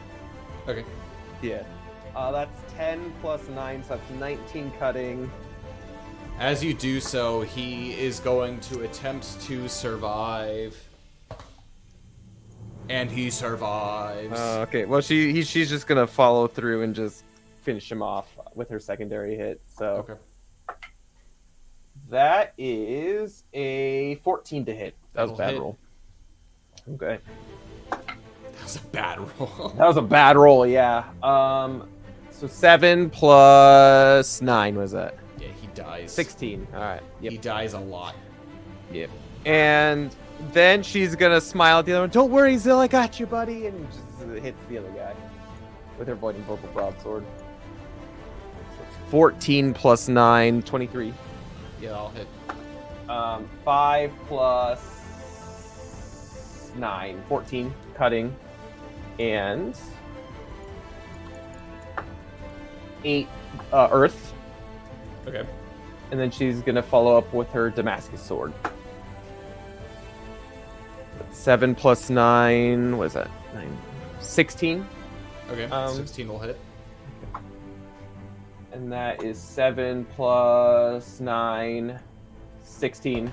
And he's going to try to hang on, which he does. All right. Does that include the elemental damage? It does include elemental because it's Alright, like based on the attack. So It's the same. All right. All right. So she's going to, I guess, finish him off if she can. Yeah, 10 plus 9. So that's kill. dead. Yeah. Dead. Zill, are you okay? Well, that's combat. She dotes I mean, over I'm him. fine. I'm just like looking at my axe, very confused. Yeah, Yuki's like, well, I'm not. And then she's gonna eat something. She's got stuff. She's gonna dig through her bag. Now. Yeah, well, this is a good time to eat your rations if you have them. Yeah, Yuki is gonna drink an improved health potion. All right. What is the improved? That's 45, right? Health Or potion? 40. No, Yeah. it's more potent than that. Oh, is it really? Hold on. Zill's gonna eat. 40, I think, maybe. I have it written down. 10, 20, 40. Yeah, It's 40, yeah. 40. Hey, I'll take it. It's less potent than Zill's that. gonna eat a meat ration. All right. All right, and yeah, Yuki's also gonna eat a ration. She has one, so she's gonna eat 1d12. She's gonna eat a 6. She's gonna eat a bread ration. That's 6. So D8. It's 5. I'll take that. Sweet. So you guys all recover and you do your thing, but you find yourself in this room and you notice that there's all kinds of bodies. You can tell these goblins, at least whatever was left of them, have been taking the bodies out of the previous room and devouring them and eating them. You could tell that there's like a couple fleshy bodies, but it seems like there weren't many bodies left and they were kind of surviving on their last remnants of rotten meat. So, unfortunately, what that probably means is the folk that were here beforehand were eaten long ago, and they last resorted on eating the goblins that were dead in the Gotcha. caves. Is there anything we can decipher about them, like where they're from, or if they've been here a while, just based off their bodies and whatnot?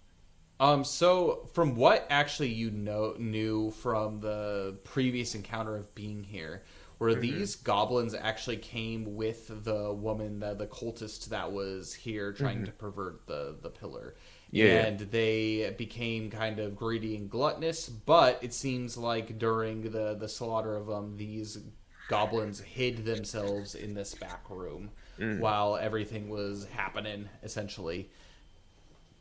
Is Does the crown of the Goblin King have any significance that we can see? What about the sword? It's so like jagged. It's just like kind of like you can tell they like fashioned it with a piece of metal. Most of actually the weapons that you can tell are very goblin made. Even the broadsword the guy had? His sword in particular, he was forced to wield with 2 hands. It was a little bit too big for him to wield one-handed. However, it looks actually not to be goblin made. However, it looks to be fell made. And so it's a broadsword, but it's like bent and jagged. And I think the purpose of it's supposed to cut and cleave through and like have like uneven cuts. They're not supposed to be clean cuts. And so whether it's against armor or flesh, it's going to deal some pretty crude damage. Is there any way Yuki could attempt to pick it up?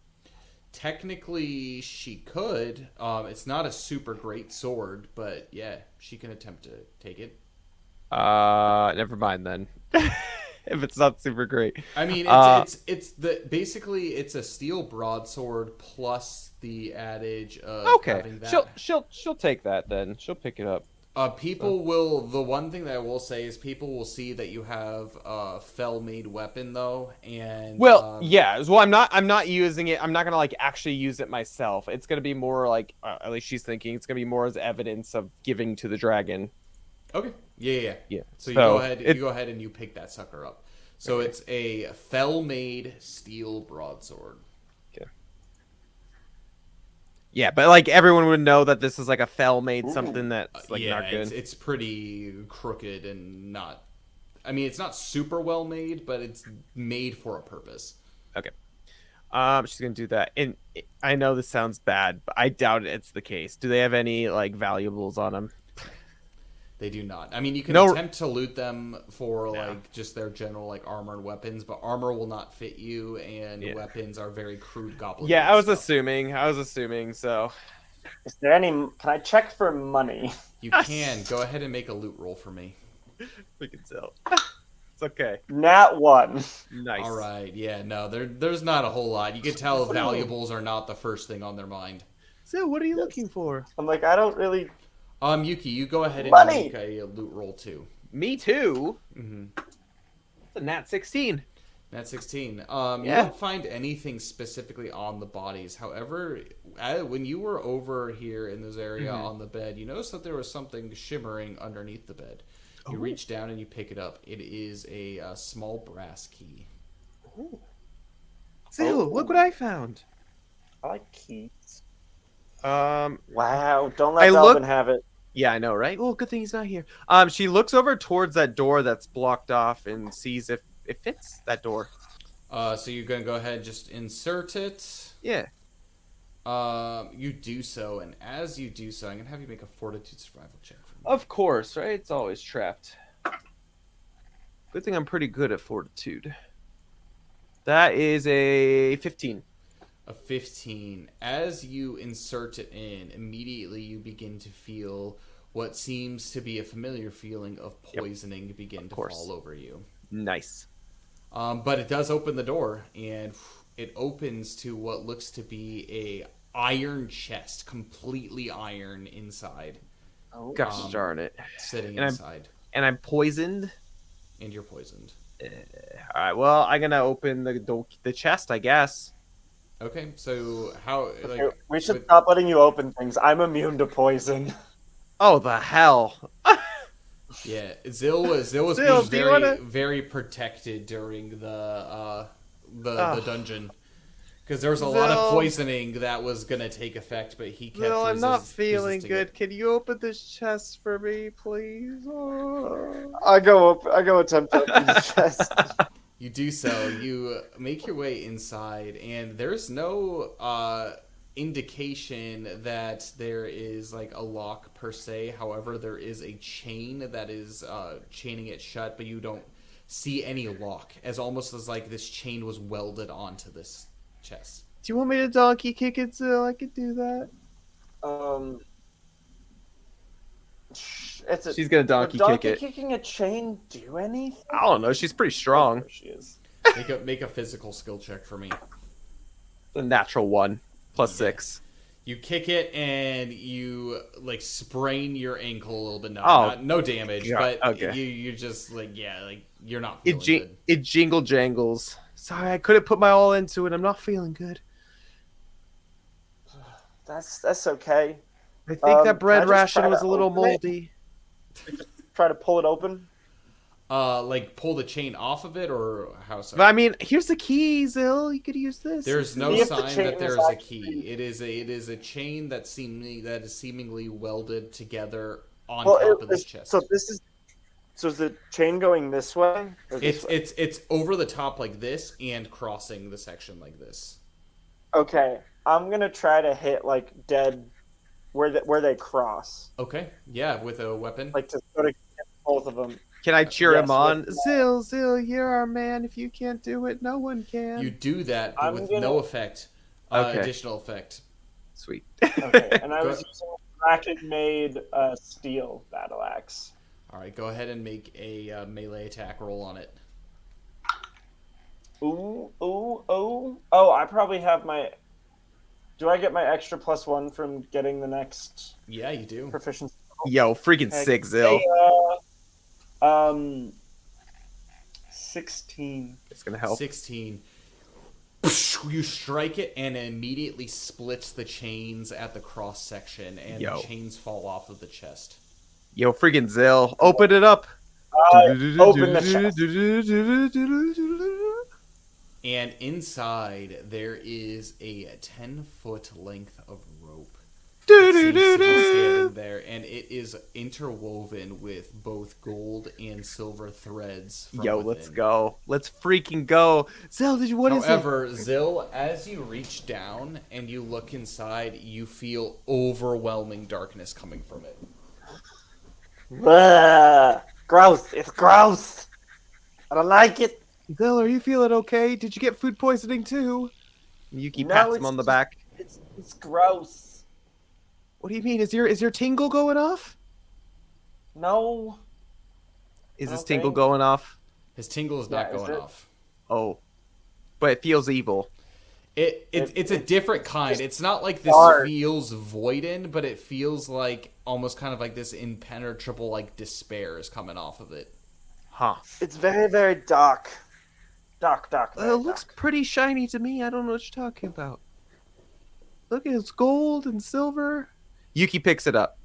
All right, so Yuki, you go ahead and you pick that up, and you don't feel anything per se actually as she's you're good. holding it. You do feel though like what Zill is experiencing, but it doesn't seem to be like affecting your body. Like everything seems very self-contained within this rope. Oh yeah, I see what you're saying. It doesn't feel like it's good. I mean, I think the dragon's right. Definitely doesn't feel great. Well, should we go back? No. I think we should take it back to him. Yeah, I agree. And we take it out. And you do. You make your way out to the entrance, and the dragon, he is just sitting there waiting for you. And honestly, this didn't take too long, and you recognize it, and this took you probably no more than an hour to deep dive down and be By able my to see calculations, an hour and 40 minutes. it. Yeah, well, you know. Like no more than an hour, because the combat is Yeah. was much quicker technically. Yeah. But as far as like all the exploring and like all that kind of stuff, you take it out to Smoldrin and you hold it up to him, and he looks at you and in disbelief, as if he's waiting for you to make some kind of move. Yuki also takes out the fell broadsword and says, I don't think there were a bunch of goblins down in there. I don't think they were aware of this of this. This was locked behind some door, and I'm not feeling so good after opening it. I think I got food poisoning. But this is what you were after, right? And she sets it down right in front of him. That fell filth. But yes, I'm so relieved that those dumb, minuscule, pathetic excuses for life did not get their hands on this. And then he scoops it up and he kind of looks at it, and he kind of puts it like inside, like draped over him a little bit, and then he says, "As promised." And he goes ahead and he drops into your hands, Yuki, this string. Go ahead and add to your inventory celestial bowstring. Oh. What? I did. Woo! That sounds cool. That sounds freaking sick. Now what leaves? Well, what's worth mentioning? We need someone to take care of this island in the absence of the Order. I agree. What order? Do you think The the Order of Ashalenthil. I'm assuming you didn't find any other living creatures down below. we found a bunch of some ropes? Ropes. Yeah, that's about it. The goblins that I had previously mentioned were cannibalizing all that was left in there, and that's about all. So. I shall return this to Aishen Volcano, but in the meantime, we need to figure out how to defend this island. Let's go ahead and end our session there. Oh my gosh. Woo! That was insane. Oh, that was such a bad idea for Yuki. Just run in there. Because Waste- still cannot hit It's fine. anything. Hey, but you today. leveled up though. That's I awesome. did. That's freaking sick. I I mean Yuki did everything, but it's all good. You kept them off of her. Yeah, that's the job. Yeah, you did your job well. And I did Part my of- job well. Part of the job description. Thanks for protecting me, Zill. I appreciate it. Yeah, those are some of the chunkier goblins that you could potentially face. So Yeah. those guys with the chainmail, they're called goblin champions, and they essentially work as like kind of like some of like the better goblins, like normal goblins that you could potentially fight. Obviously, there's the Goblin King, so you fought a Goblin King, so that was good. He had a lot of HP because he's Goblin King. Yeah, The other guys had a lot less. So, yeah, it was good. It was kind of a fun little combat encounter, especially with everybody missing. I kind of figured That was like fun. little was something good. to do. So Well, I feel like too, like Yeah, it was fun. it was good introduction to some of the other creatures as opposed to just Aishen or just Takai Town, you know. So hopefully we made an ally at least. Yep, and that is Hopefully, to be seen. dragon. So We'll see. yes, Smoldrin, the son of Nazrahim. Oof. But anyways, is there anything, Dane, that you want to mention before we tune out here? Thank you all for joining. We really do appreciate it. We had a lot of fun. I know like the whole gang wasn't here today, but I still think it was a really fun session. So those of you who stuck around and hung out with us, really, really fun. A couple of announcements. So this week we have a week jam-packed full of wonderful goodies for y'all. So on Monday, 7 p.m. Japan Standard Time, we will be continuing our Lord of the Rings and Hobbit marathon in the Discord. Those of you who are not part of the Discord, we have a movie night. Yeah, it's really fun. And we are currently watching through all the Lord of the Rings and Hobbit movies. So last Monday we did The Unexpected Journey, the first Hobbit movie. Now we're going to be doing The Desolation of Smaug, speaking of dragons. And that will be this Monday's movie on Barrel Rider. Barrel Rider. Benedict Cumberbatch. Yep. Penglings. It's gonna be really fun. So come and join us. It's bound to be a great time. Again, it's normal stream time that I normally do stream, so 7 p.m. Japan Standard Time. Come and join us. I apologize for some of you guys. I know it's early in the morning, but it's really fun. So if you have the opportunity to join us, please do so.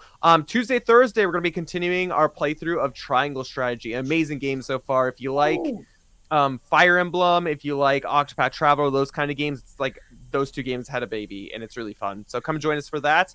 Friday, 7 p.m. Japan Standard Time, we're going to be continuing on with our Genshin Impact Friday. So we're just going to do another fun little casual thing. And Max, you and Cole are streaming, right?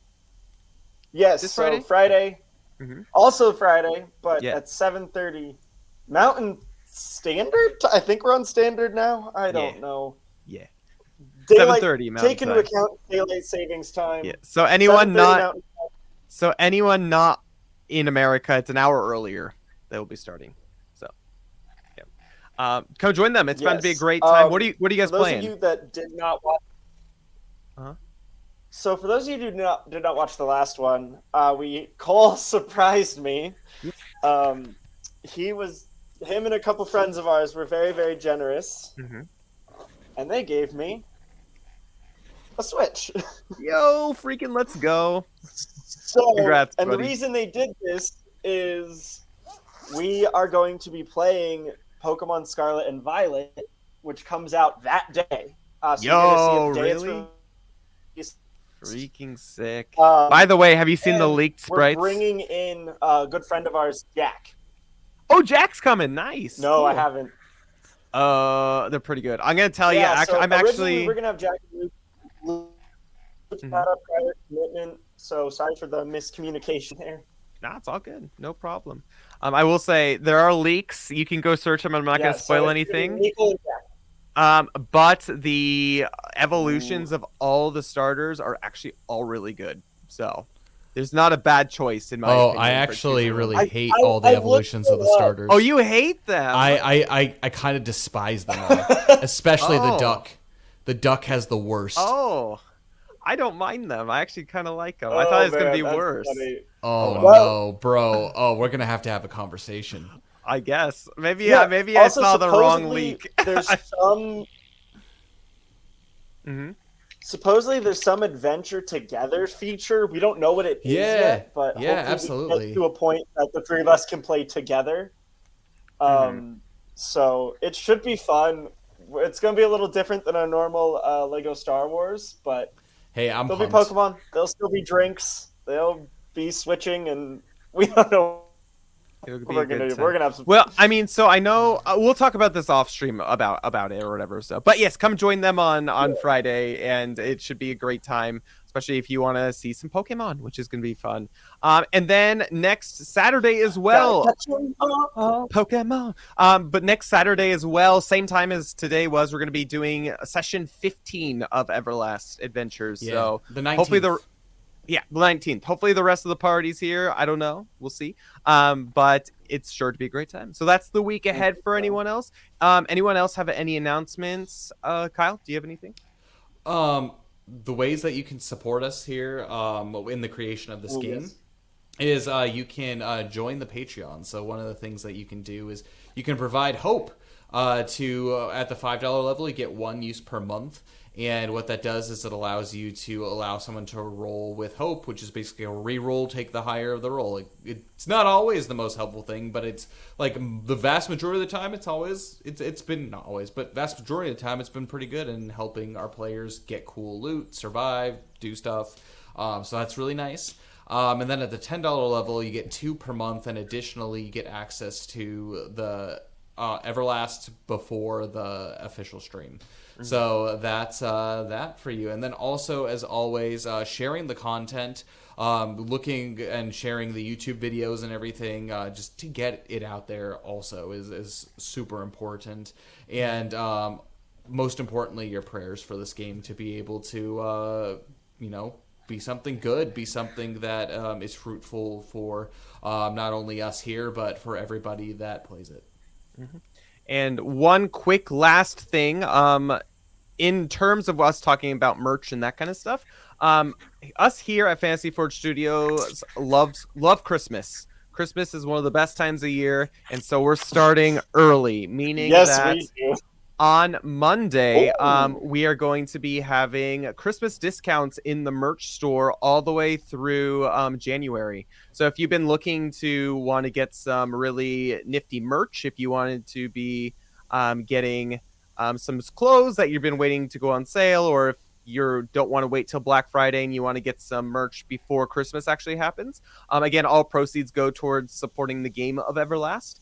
and this is your opportunity to do so. And we're also working on some Christmas designs as well, which will also be at a discounted price. So that will be starting on Monday. So Monday, Japan time. So I guess that's Sunday for my American friends. So stay tuned for that. It's bound to be a great time.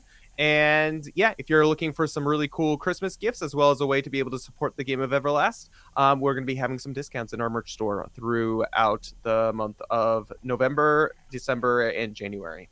So that's it. Awesome. That's all exciting. Yeah. Cool.